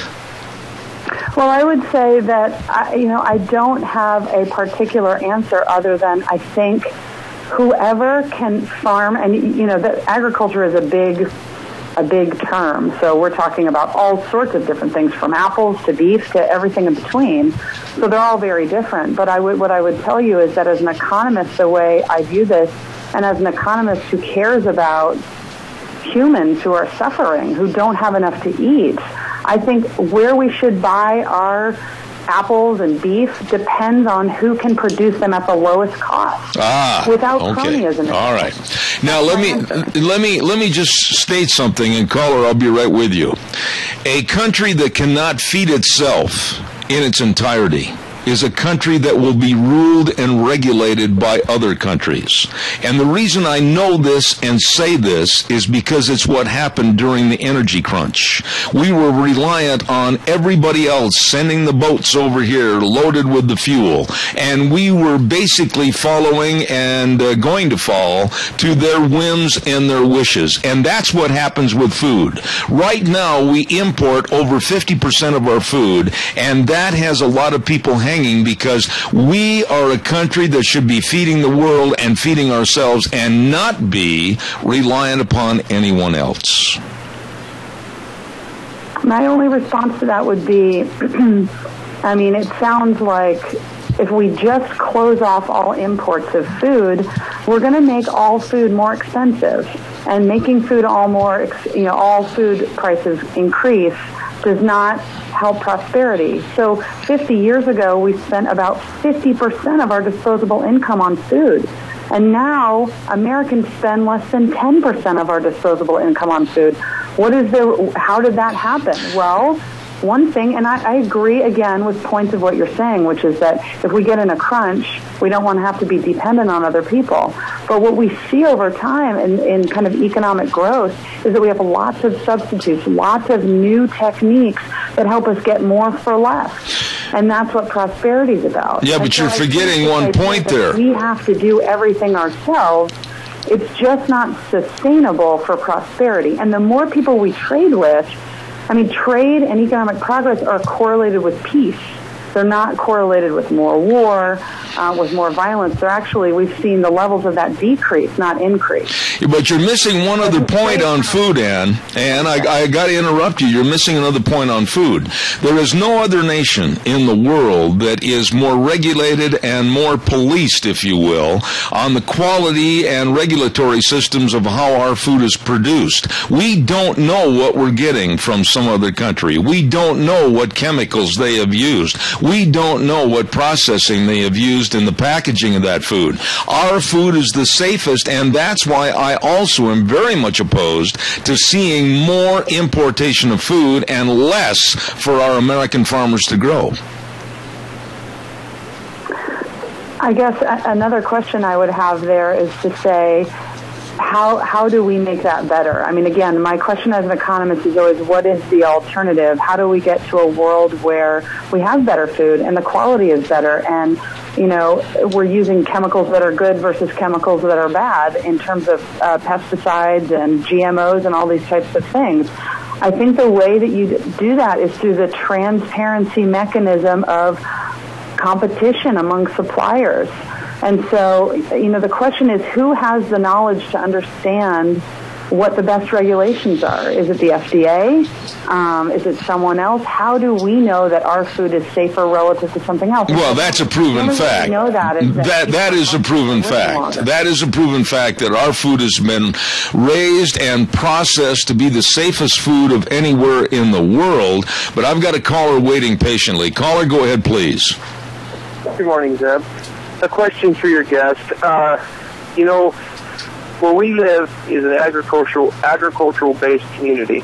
Everything from milk to beef cows, pork to chickens, you name it, we grow it. When you say that if we import food at a lower cost than everybody can eat, well, that kind of shoots yourself in the foot, because when the American farmer is able to compete against itself and not the world, where our prices may go up, but when that farmer makes more money, we can hire American people to work for us instead of trying to find cheaper labor. And our prices may go up, our food prices may go up, but our labor force will go up too. We'll be able to hire more money come out of our pockets as employers to help those who need jobs, to help create jobs, to help sustain families, to help buy food. All right. Right now, I'm paying most in groceries, and I've paid in 10 years. All right, caller, I appreciate your point. I'm running short on time, and I'll have Ann respond quickly. I've got a couple of more questions for her. Go ahead, Ann, please. You know, I'm very sympathetic to the discussion we're having here. My concern is this, as an economist, as looking at the past 200 years of history, how is it that we're helping support the family? How do we do those things? Well, we need more jobs, we need more opportunities, we need labor productivity to go up, meaning people can earn more per hour, but we also need prices to go down. And how do prices go down? They go down through technological innovation, human capital unleashing its creativity on the population. We can't do that through protectionist measures. But we raise already, and we have proven this, Ann, over the many, many years, that agriculture in this country, and I'm staying with agriculture here, has been the most efficient and the most cost-effective of anywhere in the world. The one point I want to get before I take another call, I'm almost out of time, is I'm a little bit leery about us, the public, the people of the United States, the first three words of our Constitution, we the people. We don't get a chance to really peruse what's going to be agreed upon with this TPP trade agreement, and basically it gives the president more power to go yay or nay on this. I don't think one man should have the power of doing this when it's going to affect everybody and all the livelihoods in the United States of America. Do you? I would never want one person to have all the power. I think the direction of the policy, though, is to hasten the ability to negotiate better trade arrangements so that we can increase competition globally. I'm with you. I don't think one person should ever have all the power. In my world, we wouldn't have these global trade negotiating agreements because we would just be allowed individually as firms, individually as people, to trade with whomever we want. But that's not our reality. So we have to live in our reality and say, what are the baby steps we can take to get to a world with more prosperity? All right, let's take a call real quick. Caller, good morning. You're on the air. Yeah, agriculture is the basis of America. It's the foundation of our economy. And as economists, I would have expected her to maybe understand that and know that. I mean, we've known politicians have totally forgotten that fact. But everything stems off of agriculture, whether it's textiles, whether it's food, everything from combustibles that we put into our cars. So when you say that maybe we ought to transfer our agriculture out of our country, that's a damning statement to our nation. Not only that, but to ourselves. And so, Al Gore said it best when he said to a bunch of FFA students that we ought to export agriculture to third world countries. They can't produce enough to feed themselves, let alone us. And it's not to the quality that we can do. That's just a very damning statement to us and to our nation. I agree. And go ahead and respond to that, and then I've got some final thoughts I want to ask you about. Go ahead, please. Sure. I'm not suggesting that we farm out all of our agricultural capabilities to other countries. What I'm saying is that when you open up competition across the globe, you find better ways of doing things. And when you find better ways of doing things, you get more for less. And that's what drives food prices down, and that's really important for families. It's important for our communities. So I want what you want. I think maybe we just disagree over. Well, I want the American farmer. I want the American farmer to survive. I want the American rancher to survive. I want the American agricultural program to be and remain the best anywhere in the world. And I hate to say this because you may be very offended by this, Ann. I really don't care about somebody in Argentina raising beef. I don't care about somebody in another country trying to sell a product here in this United States that might defeat the purpose of that family farm staying in business or going out of business. That's where I draw the line. I am a protectionist for the American farmer and American agriculture, and I look at these trade agreements and I see where they're not beneficial to keep American agriculture number one in the world. Well, I mean, I'm also for the American farmer, but I'm additionally for all other humans. And so I think the way that it's not a fixed pie. It's not that if we trade more with Argentina, the American farmer is worse off. Perhaps in the short run for some people who aren't as productive. But over time, what does it fuel? It fuels new, better ways of doing things. So the people that are the best American farmers are going to thrive in that environment. That's where I think we're we're missing each other in the conversation. Well, we're not missing each other. I just absolutely know, because I've been involved in agriculture all my life. And I know the American farmer and rancher. I don't care if it's the San Joaquin Valley in California, if it's Magic Valley here in Idaho. I don't care if it's in Iowa. I was raised back in Wisconsin. I have been around all agriculture, and we are still the best in the world at raising agriculture. And I really don't want to give a niche to a market from somebody from Chile or New Zealand, whatever, at the sake of losing an American family farm or an American rancher. I don't want to hurt American agriculture. I don't want to hurt American agriculture either, but I think actually competition, because of your point that we're the best in the world, competition just makes us better. And that makes American farmers richer. Well, so that's what I would agree with you, but I think we have, I'm just saying that I think protectionism doesn't get you the end you desire. I think it actually hurts the American farmer. Over the long run, it doesn't help them. I guess maybe to sum up, Ann, on trade agreements, I would love to be in a poker game with some of these people that are advocating these trade agreements, because if it's not good for me, if it's not good for my family, if it's not good for my kids and my grandkids and the future of this country, then I take the trade agreement and I throw it in the fire. It's got to be good for me. There's an old baseball cap and a legend that goes with business, that when you sit down and negotiate with somebody, you say, what's in it for me? We've got to look out for America first and our interests and our future, and not worry about others first. I would just say what's in it for us is prosperity. All right. Ann, I appreciate your taking the heat this morning. Thank you. Ann Bradley on Free Trade. Thank you so much. I appreciate it. Thank you. Thank you. I can tell she's not real happy.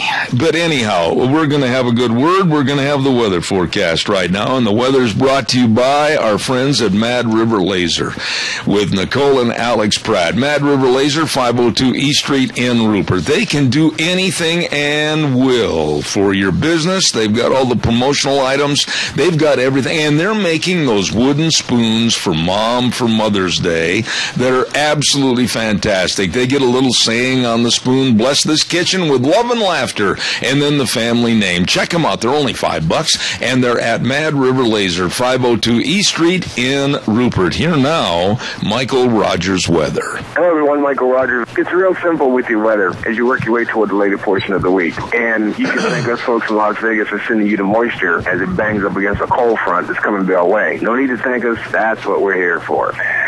So when the cold front meets all this juice, you're going to have to start to see rain. It's going to pretty much start on Wednesday, and it's going to continue all the way through Sunday night. And there's the possibility of a thunderstorm that comes right along with it. Now, because I'm going to be driving up there into this mess, I'm not going to be happy. But by the same token, I'm not bringing the rain. It's coming. So either way, you've got a nice day for today, 72 for the high. The overnight low right around 42. Other than that, we've got weather action from Wednesday all the way through Sunday. And I'll see you Friday. Enjoy the weather. It's the only weather you got. All right, Michael. Thank you very much. Brought to everybody by Mad River Laser, 502 East Street in Rupert. Oh, you go in and check out all the caps, the T-shirts, the sweatshirts, all with your logo and your business name. They do an excellent job at Mad River Laser on the square in Rupert. Really good, folks.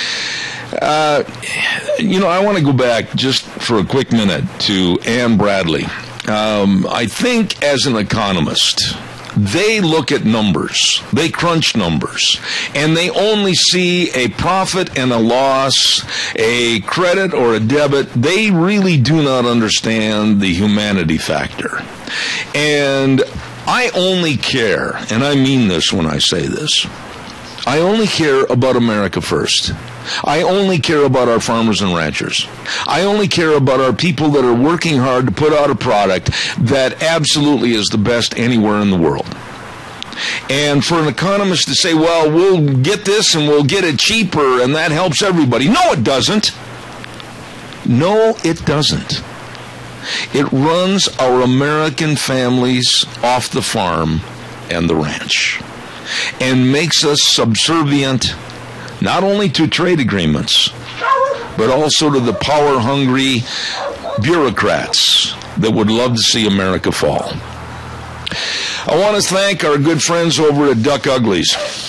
Jack Bates, the brand new owner-manager. What a night we had over there on their grand reopening last Friday night. It was a lot of fun.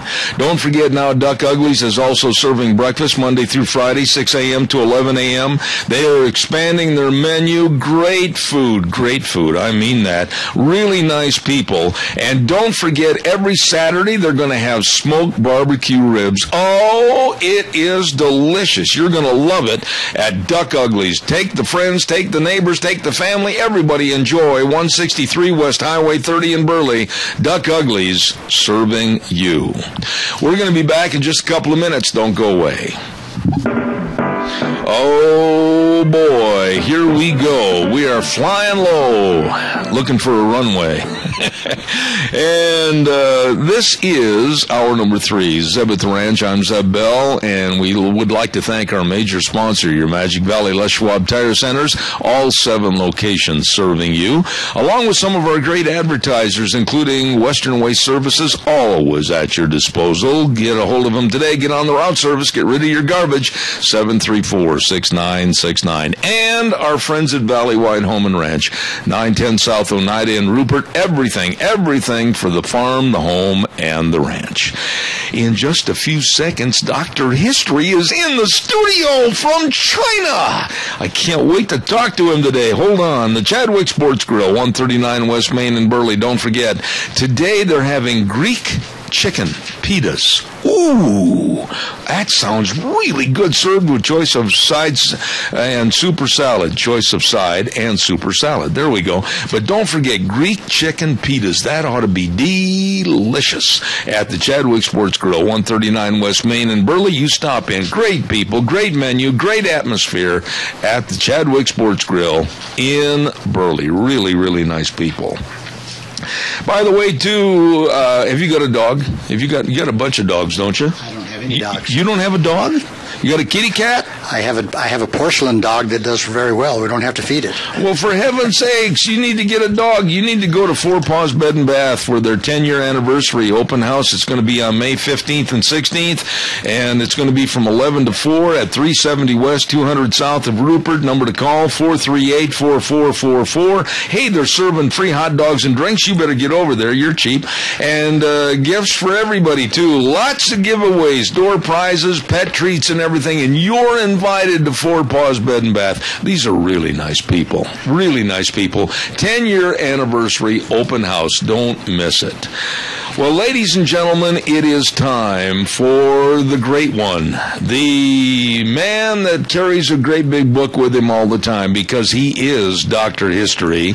And he's brought to everybody by Minnecash Sales at 1321 East Main Street in Burley, right across from the airport, 878-2091. And right now, here he is, Dr. History. Good morning, Zeb. How are you? I'm doing great. It's a nice day out there and sun shining. Hey, you got a couple of notes that you wanted to mention before we get rolling.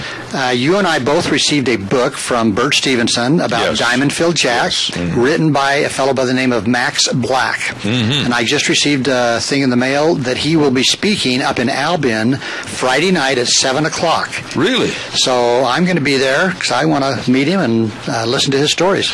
I'm going to be out of town, but listen for me and then report it on next week's program. Okay, I'll do it. Now, there was something else you wanted to mention about our program and how big it's really astounding as to where we're going into all these countries. Well, we're up to about 99 countries, about 270,000 hits, and we're about on the third page if you type in history stories, histories of stories of the Old West. 99 countries. Yeah. So there might be a gaucho in Argentina listening to us. Actually, Brazil. Really? A lot of people in Brazil. No kidding. Yeah, for some reason. Good morning, Brazil.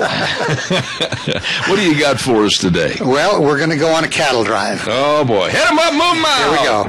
Now, a lot of people don't realize this, but right through this area, right where we're sitting, some of the largest cattle drives came through this way up to the Owyhee area. I didn't know that. Right along the Snake River. Really? Yeah.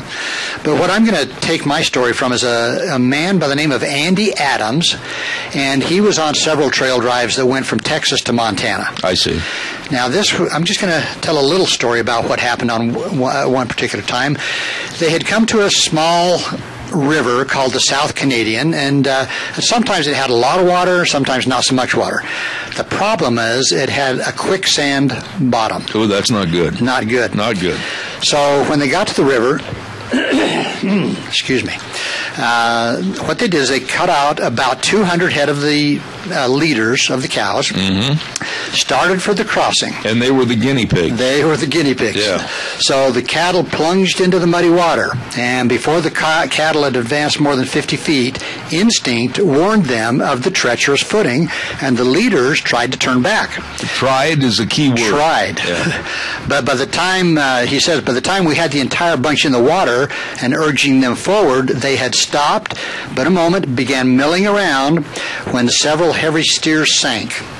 Then we gave way and allowed the rest to come back. So some of the cattle got into the quicksand and others made it back to shore. Holy smokes. But they didn't get across. Really? So he said, we saw that there were 20 cattle caught in the quicksand, and they sank slowly to the level of their bodies, which actually gave enough resistance to support their weight. But there they sat, hopelessly bogged in the quicksand. So they weren't sinking. They were, I guess you could say, kind of floating. But their feet and everything was in the mud, in the quicksand. Well, if your feet are in the mud, according to all the studies that I had in high school, you ain't floating. Well, that's what he said. But he said the river, as we waded through it, was solid under our feet. As long as we kept moving, it felt so. But the minute you stopped, you started sinking. Ooh. So they had tried it. So the pull of this quicksand was so strong that 4 of us were unable to lift a steer's tail out once it was in the quicksand. You're kidding me. They could not pull the tail out. Holy smokes. And he said, and when we had released a tail by burrowing around it to arm's length and freed it, it would sink right back into the quicksand. So to avoid this, they had to coil up the tails and tie them with a rope up on top. And fortunately, none of the cattle were over 40 feet from the bank, so they were not very far out into the river. Okay. But he said we first took a heavy rope from the animal's horns to solid footing on the riverbank, and we tied to this 5 or 6 of our lariats. So you got 5 or 6 guys on shore with a rope around this cow's head. All right.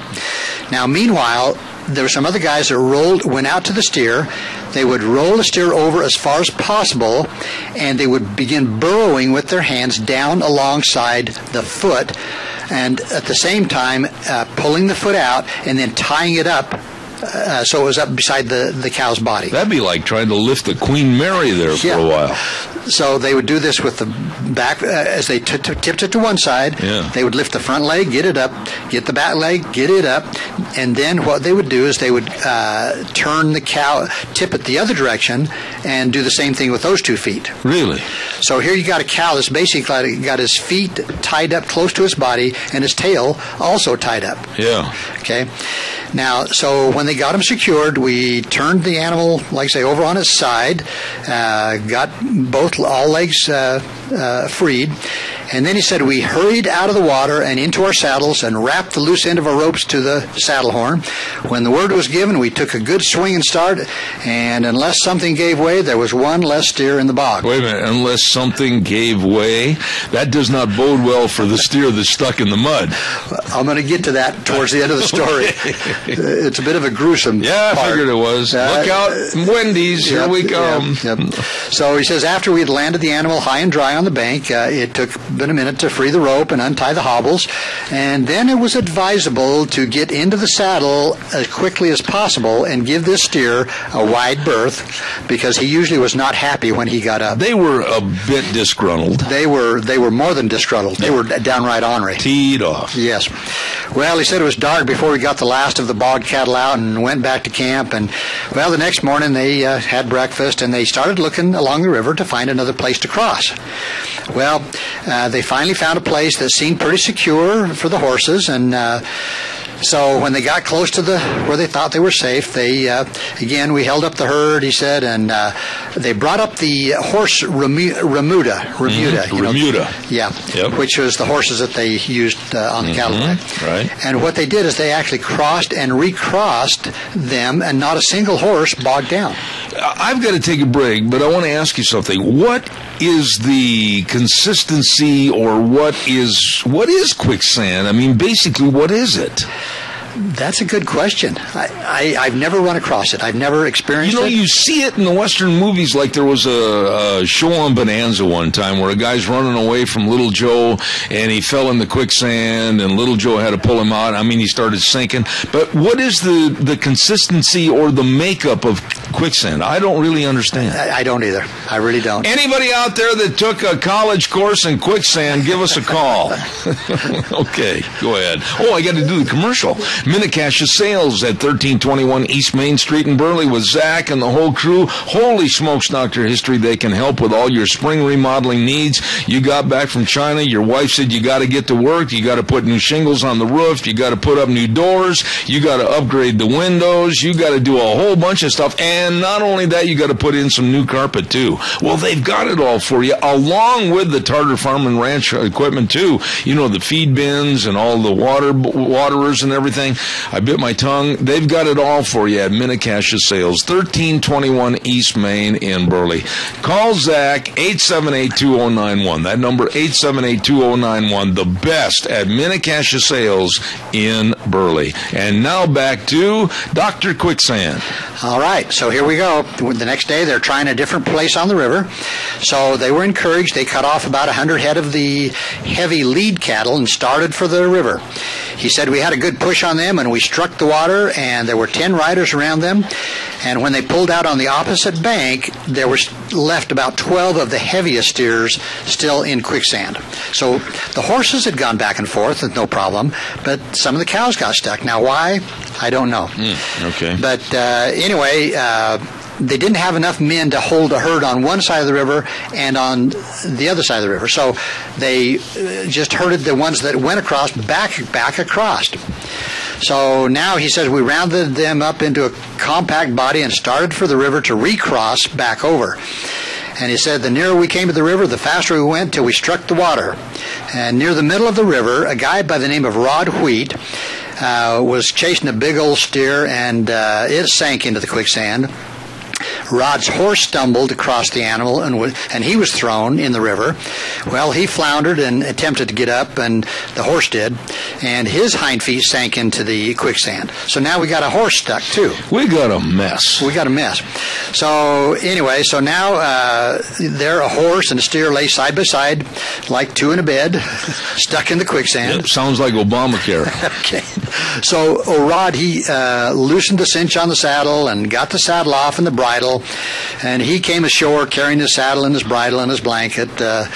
So the river, now this is pretty wide. It was about 300 yards wide. Ooh. So it wasn't just a little stream. Yeah.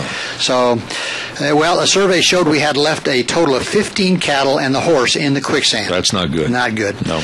But he says we congratulated ourselves that we had bogged down only 3 when they came back across. So getting these cattle out was a much harder task than the 20 had given them the day before.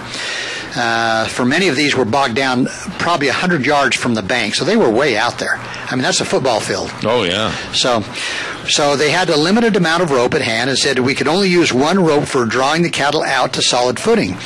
But we had 4 good mules to our chuck wagon, and instead of dragging the cattle ashore from the saddles from the horse, he said we tied one end of the rope to the hind axle and used the mules in snaking the cattle out. Mm-hmm. He said this worked really good, but every time we freed a steer, we had to drive the wagon well out of reach for fear he might charge the wagon and the team. Like I said, they were a little ornery when they got turned loose. A little. Yeah. But he said with 3 crews working in the water, tying up the tails and the legs, he said the work progressed more rapidly than it had done the day before because, they'd done it, so they were getting better at it. About 2 hours before sunset, the last animal had been freed. And he said, we had several exciting incidents during the operation, for several steers showed fight. Exciting. I see, yeah. And when released, they went on the prod for the first thing in sight. Mm-hmm. Well, the herd was grazing nearly a mile away during the afternoon, and as fast as the steer was pulled out, someone would take a horse and give that freed animal a start for the herd. Well, one big black steer turned on a guy by the name of Flood and started chasing him. Well, in getting out of the angry steer's way, he passed near the chuck wagon. I see. Well, the mad beef turned from Flood and started chasing the cook wagon, the chuck wagon. Oh, really? So the guy on the chuck wagon saw the steer coming, and he started the mules going as fast as they could go, put the whip to them, and they circled around and around and trying to get out of the way. And finally, the guy named Flood, he made several attempts to cut off the steer from the wagon, but he just followed it. And he says, well, a number of us decided we better help out, because they were afraid the steer would gore the mules, or tip over the wagon. Uh-huh. So they roped him, and they caught him by the 2 front feet, and before he could get up, he said several of us had dismounted and were sitting on this steer. There's a lot of common sense there. Well, to get off in the first place kind of made me wonder about it. Yeah. But anyway, driving the team around behind a sand dune out of sight, he said we released the beef, and everything was okay. Mm-hmm. Now, another incident that I referred to earlier occurred near the middle of the afternoon. He said, from some cause or other, the hind leg of a steer, having been tied up, became loose. Okay, so this is going to be a gruesome one, right? No one noticed. I see. 3 legs tied up and 1 tail tied up, but unknown to them, one of the legs had slipped back down into the mud. I see. Well, after several successful tries to pull it out, they finally, and he uses the terminology, a large vocabulary of profanity. The mule team was unable to move the steer. So 6 of us fastened our lariats to the main rope and dragged the beef ashore. Oh, my goodness. But when one of the boys dismounted to unloose the hobbles and the rope, he saw a sight that kind of made him a little sick, for the steer had left 1 hind leg in the river. Well, in the quicksand. He had 3 others. Yeah, that's why they call him three-wheeler. They named that steer Lucky. Well, he wasn't so lucky, but then they realized why the mules had failed to pull him out. And that gives you an idea how strong of a pull that quicksand is. Yeah. So no doubt the steer's leg had been unjointed, and in swinging him around, it had taken 6 extra horses to sever the ligaments and the skin. Ooh. And the merciless quicksands of the river held that limb. Well, a friendly shot to the steer's sufferings ended his suffering, and they had beef stew and beef that night. What would happen, though, and I'm sure it did in the old days, when people got in the quicksand? I mean, could they ever get them out of there? You know, I've been told that in quicksand, if you will actually try to get onto your side and swim, really, that you can get out. That's what I've heard. Let's go find some, and then you can volunteer for a very interesting course on how to save your life in quicksand. And you'll be on your horse with a rope. I would love to. Well, anyway, they kept going, and as usual, they finally found another place. So this is the 3rd place they're trying. They cut off about 100 head of cattle, and again, the leaders were naturally the heaviest, and started them into the water, and they got out to an island, and then from the island onto the other shore, and they did very well. And they brought up a 2nd bunch, and then a 3rd bunch, and finally they crossed, got them all across. And he said, as we crossed each successive bunch, the tramping of the cattle increasingly agitated the sands. And when we had the herd about half over, we bogged our first steer. So all were over at last, and we were on the point of congratulating ourselves, for although the herd had scattered badly, we had less than a dozen bogged cattle, and those near the shore, they were pretty close. So when suddenly up the river, they began hearing some shooting. So some of us rode up the river and soon located the trouble. A number of our herd had bogged down and re-entered the river to get a drink. So they'd got them across, but the cows were thirsty. So they went back to the river, and so they bogged down a bunch more cattle. And they couldn't stand prosperity. They couldn't. Well, by the time everything was over, there were about 80 bogged cattle. Oh, my goodness sakes. Over the space of about a mile up and down the river. How deep was the river? Well, not so deep that they had to swim. So I'm guessing it was only 4 or 5 feet deep. Oh, my goodness. So anyway, they wanted to get them out before nightfall because, down there, you never know if there's a thunderstorm upriver that could, all of a sudden, it could rise 2 feet and drown the cattle. Yeah. So, but he said, they got all the cattle finally across, but they had to get the chuck wagon across. Yep, here we go. Gotta save the food. So here we go. He said we tied lariats to the tongue and sides of the wagon. They emptied everything out first. All the food, the gear, and everything. He says we took a running start and struck the other side of the bank without any problem. Really? But then he said, then they had to get everything else across. They had to get the mules across. Then they had to go back and forth and haul all the food, the gear, and crossing back and forth for several hours. Finally, they got the pots and the pans and everything. The contents of the wagon. How did they carry all that stuff across? They just had to tie it on because they didn't have on the mules. Big, huge. Well, on their horses. Oh. Yeah. Why? Okay, here's an obviously stupid thing. Why didn't they make a little raft and float it across? I don't think it was deep enough. Well, that buried a cow. He doesn't say. Oh.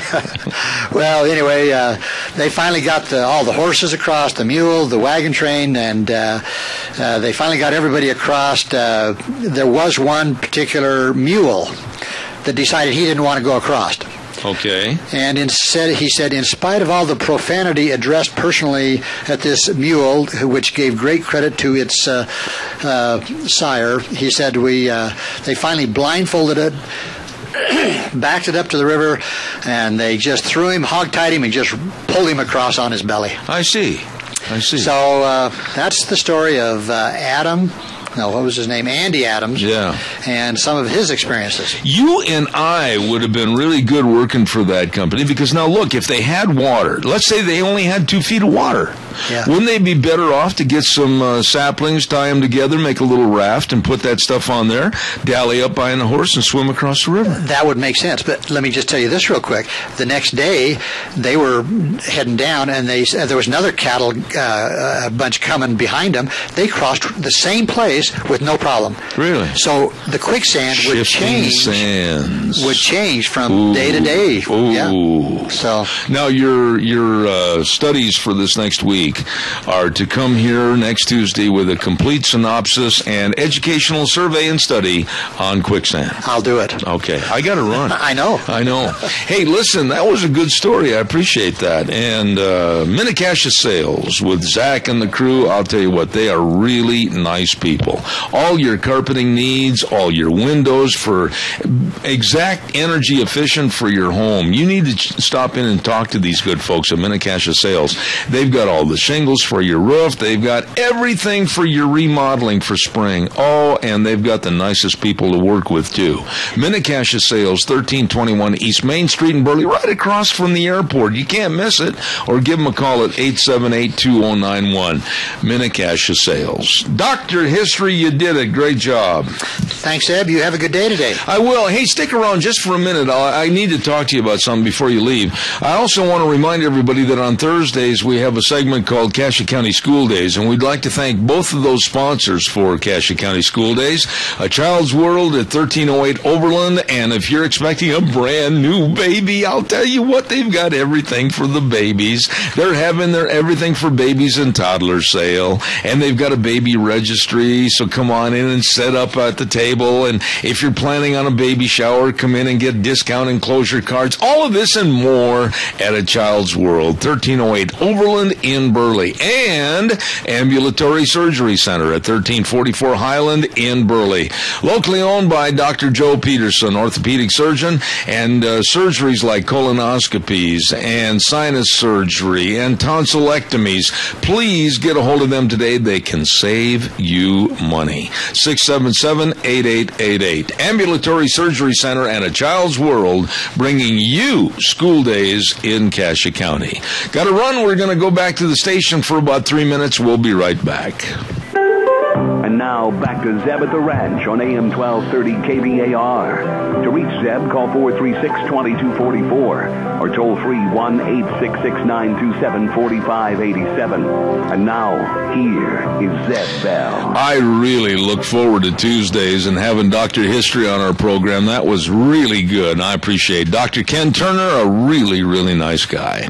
Hey, stand by just for a minute. We got Casey Given coming up in just a moment. I want to remind everybody about Streamline Precision, 120 South, 100 West of Burley, right next to Dot Foods. Call Tim Vaughn at 431-7314. It's 431-7314 for estimates. Don't forget, Streamline Precision is a family of companies providing construction, excavation, and fabrication services. Vast experience in industrial development that includes dairies, feedlots, food processing, and many, many other agricultural applications. So, you get a hold of them today, 431-7314. Right now, they're building a lot of on-the-farm storage for grain bins, and they're an authorized dealer for Sioux Cub, Chief Balin, and Nucor buildings, and they are currently building the brand new Funk Dairy right straight south of me here in Murtaugh. They are the best at what they do. You give them a call today. Call Tim Vaughn at 431-7314. Streamline Precision, the professionals building for you. Ladies and gentlemen, don't forget, too, on Thursdays at 10:30, Vicky's Country Garden at 185 South, 600 West of Paul brings you the show named after me, Gardening for Idiots. Not a very good gardener, I am not, but I'm learning. And all your questions and everything we will address on Thursdays at Gardening for Idiots at 10:30 right here on Zeb at the Ranch. Vicky's Country Garden with all the hanging baskets and new shrubs, ornamental trees, they've got it all for you at 185 South, 600 West of Paul. You stop in and see her today. Right now, let us go to the phone line, and we have the one, the only, Casey Givens. Good morning, Casey. How are you? Doing well, Zeb. Great to be here with you. Nice to have you on the program this morning. Casey, give us a little bit of insight before we get started. You are the director of Young Voices. What does that mean exactly? Yeah, certainly. So Young Voices is a project of the international libertarian student nonprofit Students for Liberty. And we're a group with over 1,000 different student organizations across the world, really. In the U.S., we have over 500, basically dedicated to promoting the ideas of individual liberty. All right. Free markets, free minds, and just generally limited government. And Young Voices as Students for Liberty is basically our PR firm. We find a lot of the most talented young writers, everyone from kids still in college to young professionals in their 20s, just getting started in work, and really just trying to spread the message of liberty from kind of the best mouthpieces of liberty among my generation, among millennials. So that's what Young Voices is about and what I do in my job day today. All right. Over at the station, Wheels, if you're listening, please turn him up just a little bit. I'm having a little hard time hearing him, if you would. We're going to talk a little bit about a family, if you want to call them a family. They are very seldom seen together, and that's the wonderful husband and wife team of Bill and Hillary Clinton. And, of course, all the funding scandals that are going on, all the money scandals. What is going on, in your opinion, with Hillary, Bill, and the Clinton Foundation? Well, yes, you just mentioned that the Clinton Foundation has been under a lot of fire recently because of some conflicts of interest that Hillary struck with donors and various governments while working in an official government position as Secretary of State. So while Ms. Clinton was Secretary of State, she approved a donor sale of U.S. uranium mines to a Russian firm.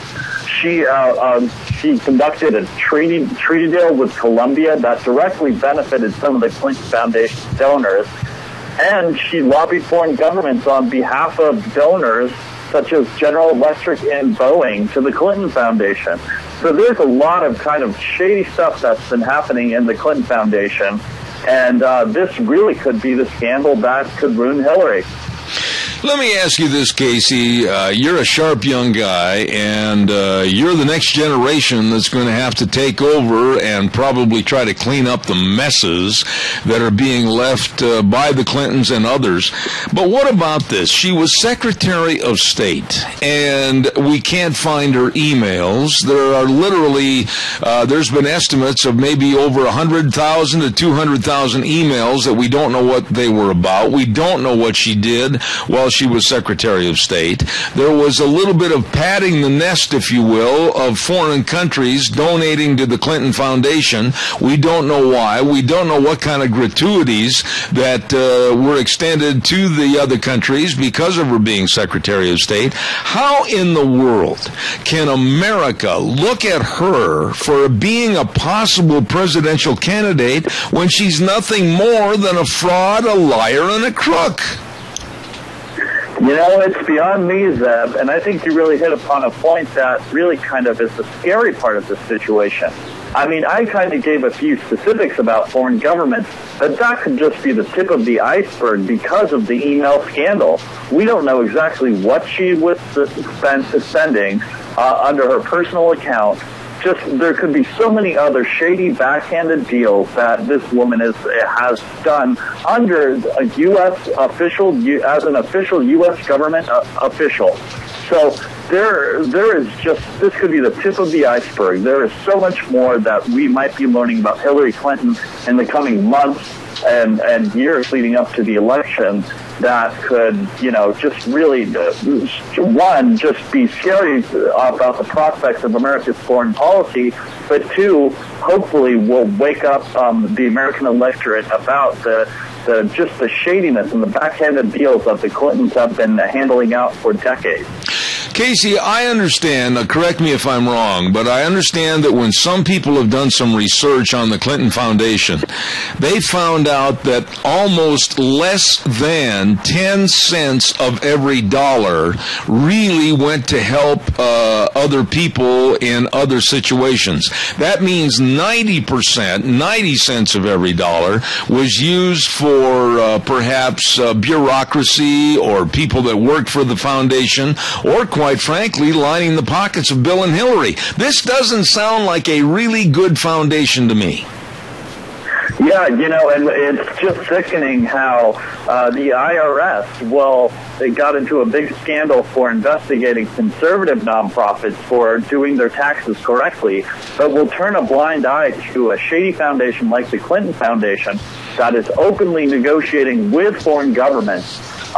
Yes, will receive no government scrutiny whatsoever, despite, as you say, only having 10% of their revenue actually going to do-gooder charities and programs. So there's just a lot more to ask about this foundation and the Clintons in general. Why aren't people like yourself, other millennials, other people like me, and I don't care if it's the AARP group or if it's the young millennials or the young voices, I don't care who it is, why aren't we all making a concentrated yell to clean this mess up and demand that we find out exactly what's going on? Why is this being allowed to happen and basically be illicit and illegal? You know, I really have no idea, Zeb. I think, well, at least one clue, definitely from a government side. I mean, obviously we have a Democratic president in power right now and a Democratic administration, IRS, etc. So it kind of makes sense why they would turn a blind eye to some of their fellow chums.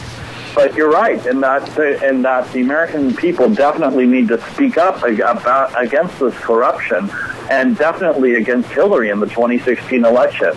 And I think this is something, at the very least, that Republican candidates, I mean, all the many that have jumped into the presidential race, can at least stand united and sending out a united message against Hillary and against the cronyism that, you know, it just is all over not just the Clinton Foundation or the Clinton family, but the Democratic Party in general. So that's something that definitely Republican presidential candidates can stand united against and get the message out to the American people. Casey, do you take the time and the effort on behalf of your organization to go over to various colleges, universities, or think tanks, or meetings, or whatever, and try to tell young millennials exactly what's going on? I mean, do you try to let your voice be heard? Absolutely. I try to do that every day. I personally write several different articles a week, and I also occasionally get the opportunity to speak to young people like myself at universities, at think tanks, organizations, etc. So we at SFL are trying to spread the message of liberty. How's it being received? I mean, this is a good opportunity for me to find out more about what the millennials think or don't think about. But, I mean, is your message falling upon deaf ears? Do the kids care? I mean, do they really worry about possibly the demise of a capitalistic system that has made this country great? I mean, what are their thoughts? Good questions, Zeb. You know, I'm not going to lie and say that, pretend that most people my age aren't liberal. They simply are. I mean, that's the truth that we've known. And not just my generation, but just it seems like in general, a lot of people when they're young, a lot of generations tend to be liberal when they're young and conservative as they get older. As Winston Churchill said, if you're not liberal when you're young, you have no heart, and if you're not conservative when you're old, you have no brain. But I will say that there are a number of that we're seeing today more than ever before. More people my age, more millennials, getting turned on to the ideas of individual liberty and libertarianism and kind of more conservative ideals of limited government than ever before. I mean, my organization has been stronger than ever, and not just us. We're seeing so many other different nonprofits and groups targeted to young people spreading individual liberty that have been stronger than ever. So I really see, at least in my day-to-day life, a lot of hope for the future. Let me ask you this, though, Casey, and I'm sure that I'm going to strike a nerve here someplace. Are they liberal today? Are younger people liberal today in vast numbers, primarily because liberalism allows them not to work and have to show their talents, and basically liberalism is going to ensure that the government will take care of them? You know, I don't think they are. In fact, I think that this is something that will, especially as millennials get older, turn them on to more conservative and libertarian and limited government ideas. Because we see poll after poll show that millennials in general actually are quite entrepreneurial. We have at least there's one poll that comes that's been taken every year, asking different generations if they want to be a manager, if they want to start their own business, etc., be an entrepreneur. And we see millennials compared to at least Generation X are more into moving up the ladder of management, more into starting a business. So I think that there's at least a lot of hope for my generation for actually contributing to American society and not just being moochers off the government. Of course, with any generation, there's always going to be moochers, there's always going to be welfare queens and problems like that. But I think in whole, my generation won't be net detriment on society. Do you think, Casey, and you're a sharp guy, I mean, I've had you on this program many, many times, and I've had many people that you have steered in my direction to come on this program. But do you think the youth of America today, the 30 and under crowd, do they really understand how precarious America is right now in maintaining its value with capitalism, maintaining the greatest constitution ever in the history of mankind, maintaining the freedoms that they have? Do they really understand? You know, I would say they're probably not very conscious that it's under attack. I do think that there's a lot of hope in my generation about the ideas of entrepreneurship, the ideas of smaller government. But I think definitely that there is a lot of concern about kids my age don't understand that it's quite under attack, and that we need to take political action. We need to spread the ideas of limiting government. So I think there's always room for improvement, and that's definitely something that needs to be addressed, is messaging out to kids that what we have today, the prosperity that we see through capitalism, is under attack by big government and needs to be stopped. We have a caller with a question, Casey. Good morning, caller. You're on the air. Yes, Zeb has a guest on. His name's Dave Beagle. He's from Indianapolis, and the other week ago he said, and this man is informed and aware, and he says that Obama intends to institute martial law and render the election null and void.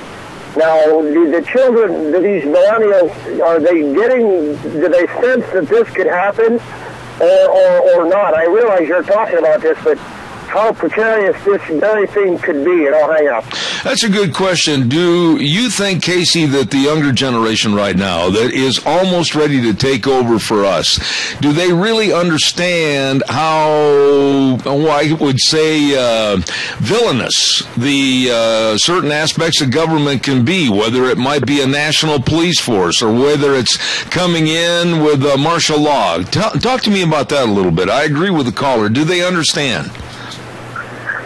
You know, I think to some degree, I don't think that they quite understand it. I wouldn't say, I think kind of fears of some sort of electoral, coup or the military taking over and stopping and forcing Obama to be reelected. I don't think those fears will truly come to fruition. But I do think that millennials in general turn their eyes to real fears that we see, particularly with the federal government, with kind of the militarization that we're seeing. I mean, just recently, we have a proposal on the table right now. The Department of Justice wants to throw even more regulations at state and local police departments and kind of force body cameras on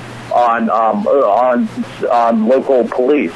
And, we can have a debate, and I generally like, for instance, body cameras on police, but I don't think it should be the role of the federal government to force them and to collect all this information and to force all these regulations intruding on the state and local police and how they handle and interact with their community. And I think that's one issue, for example, that young people are really not paying attention to, is how the federal government is intruding our lives in a very local sense down to the police officers that protect us every day. And along with what you just said, it brings us almost full circle back to the Clinton family and the Clinton Foundation and the graft and the corruption on the money. America is not the shining knight in white armor riding across the plains on a white horse anymore, due to the illegalities of various politicians like Hillary and Bill Clinton and many others. And young people must feel that maybe America is pretty jaded because we've let this kind of thing happen. Exactly. And, when it comes down to it, Zeb, I mean, things like we see, I think you brought up a good point with the Hillary, the Clinton Foundation is really not just undermining the American government or foreign policy. It's just downright unpatriotic as well. Yeah. Because it's ruining our national reputation of being a leader, of being, the city on the hill, of being a good practitioner of good government and liberty and prosperity and of government transparency. Mm-hmm. These are fundamental American values that are being under threat because of Hillary Clinton and the Clinton Foundation. That is really tarnishing not just our national spirit, but our reputation abroad. Do you think that this next election in 2016, if the Republicans can really get the right person out there for the job, do you think that younger generation, my generation, will all see a resurgence in patriotism, or are we going to continue with the same old, same old? I think we definitely can. I think there's a few candidates out there that young people are really excited about, and that we can really get a good conservative libertarian base behind a candidate. There's a few of them, I think, that young people are excited about. In particular, I think Rand Paul or Ted Cruz are two individuals that I see a lot of people in my generation getting really excited about because of their dedication to constitutional liberties and kind of respecting the values that make America so great. So I think that there is hope if we select the right candidate to really see a resurgence in young people's interest in politics and preserving American liberties. Well, I want to tell you something. I think you are one of the sharpest individuals that I've had on my program for a long, long time. Casey Givens, God bless you and everything you're trying to do, and I'll look forward to having you back on the program in the future. Thank you so much. Thanks, Zeb. It's always a pleasure. Oh, thank you, sir. Casey Givens, Director of Young Voices. And, boy, there's a sharp young millennial right there, Casey Givens, and glad to have him on the program here this morning. I got to pay some bills, and I've got to get the weather forecast in here. Holy smokes, I'm running late. Scarro's Meats, 331 North Road, Jerome. Number to call, 324-7657. They've got what they call the $300 tax return meat package. What do you get? What do you get? Well, you get beef, pork, chicken, cheese, all of this, and it's delicious. Find out more. Give them a call today at 324-7657. Scarro's Meats. They are selling taste one bite at a time. Here now, Michael Rogers weather. Hello, everyone. Michael Rogers. It's real simple with your weather as you work your way toward the later portion of the week. And you can thank us folks in Las Vegas for sending you the moisture as it bangs up against a cold front that's coming our way. No need to thank us. That's what we're here for. So when the cold front meets all this juice, you're going to have to start to see rain. It's going to pretty much start on Wednesday, and it's going to continue all the way through Sunday night. And there's the possibility of a thunderstorm that comes right along with it. Now, because I'm going to be driving up there into this mess, I'm not going to be happy. But by the same token, I'm not bringing the rain. It's coming. So either way, you've got a nice day for today, 72 for the high. The overnight low right around 42. Other than that, we've got weather action from Wednesday all the way through Sunday. And I'll see you Friday. Enjoy the weather. It's the only weather you got. All right, Michael. Thank you very much. Michael Rogers Weather, brought to you by our friends Don Scarrow and Scarrow's Meats over in Jerome. 331 North Road, Jerome, and the telephone number 324-7657. They are selling taste one bite at a time, and it is delicious.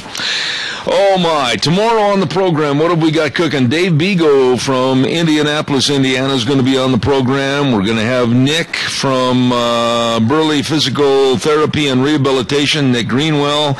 We're going to have Vicki Cole, and she's going to be talking about cancer and research and the Relay for Life, and other people are going to be involved in the show tomorrow, so don't miss that. Hey, by the way, don't forget about your Magic Valley Les Schwab Tire Centers. Oh, my goodness sakes, with their free pre-trip safety check. Includes a visual inspection to determine what kind of shape your automobile's in. Tire inspection, tire pressure check, visual inspection of the front end components, and lots more. And by the way, too, don't forget, they've got many of their big name tires on sale right now, and just prices you can't afford to pass up. Passenger car tires, light truck and SUV tires, like the Wildcat AT2, it's on sale right now. All-season traction and a very smooth, quiet ride. And don't forget, too, the very best in brake service. They've got the best people and the best brake service around. You take my word for it and get in and have them checked out today. 7 locations serving you, and they are the nicest people. Lane and Rupert, Dave on Blue Lakes and Twin, Mike and Buell, Mike and Jerome, the Twist family in Paul, and also John on Poline in Twin Falls, and Randy on Overland and Burley. The best, your Magic Valley Les Schwab Tire Centers. Whew, interesting program today. Well, real quick note, I forgot to mention this a little bit ago this morning. Don't forget the National Pioneer Hall of Fame presenting the Pioneer Farm Days coming up this weekend, Friday, May 8th and Saturday, May 9th, 10 a.m. to 4 p.m. at 950 East in Declo. And it's free to the public, fun for the whole family. They're going to have rides in covered wagons. They're going to have Pioneer buildings to walk through and experience exactly how things were 150 years ago. Dutch oven cooking, serving from 11 in the morning till 3 p.m. in the afternoon, and that is the Pioneer Farm Days presented by the National Pioneer Hall of Fame. I've got to run, and I got a busy day ahead of me. I certainly hope you have a good day. Tune in tomorrow morning at 8:06 for more of Zeb at the Ranch right here on K-Bar, 12:30 a.m., and then streaming live on the internet, zebbell.com. And remember, the way things were are the way things ought to be. We'll see you tomorrow morning.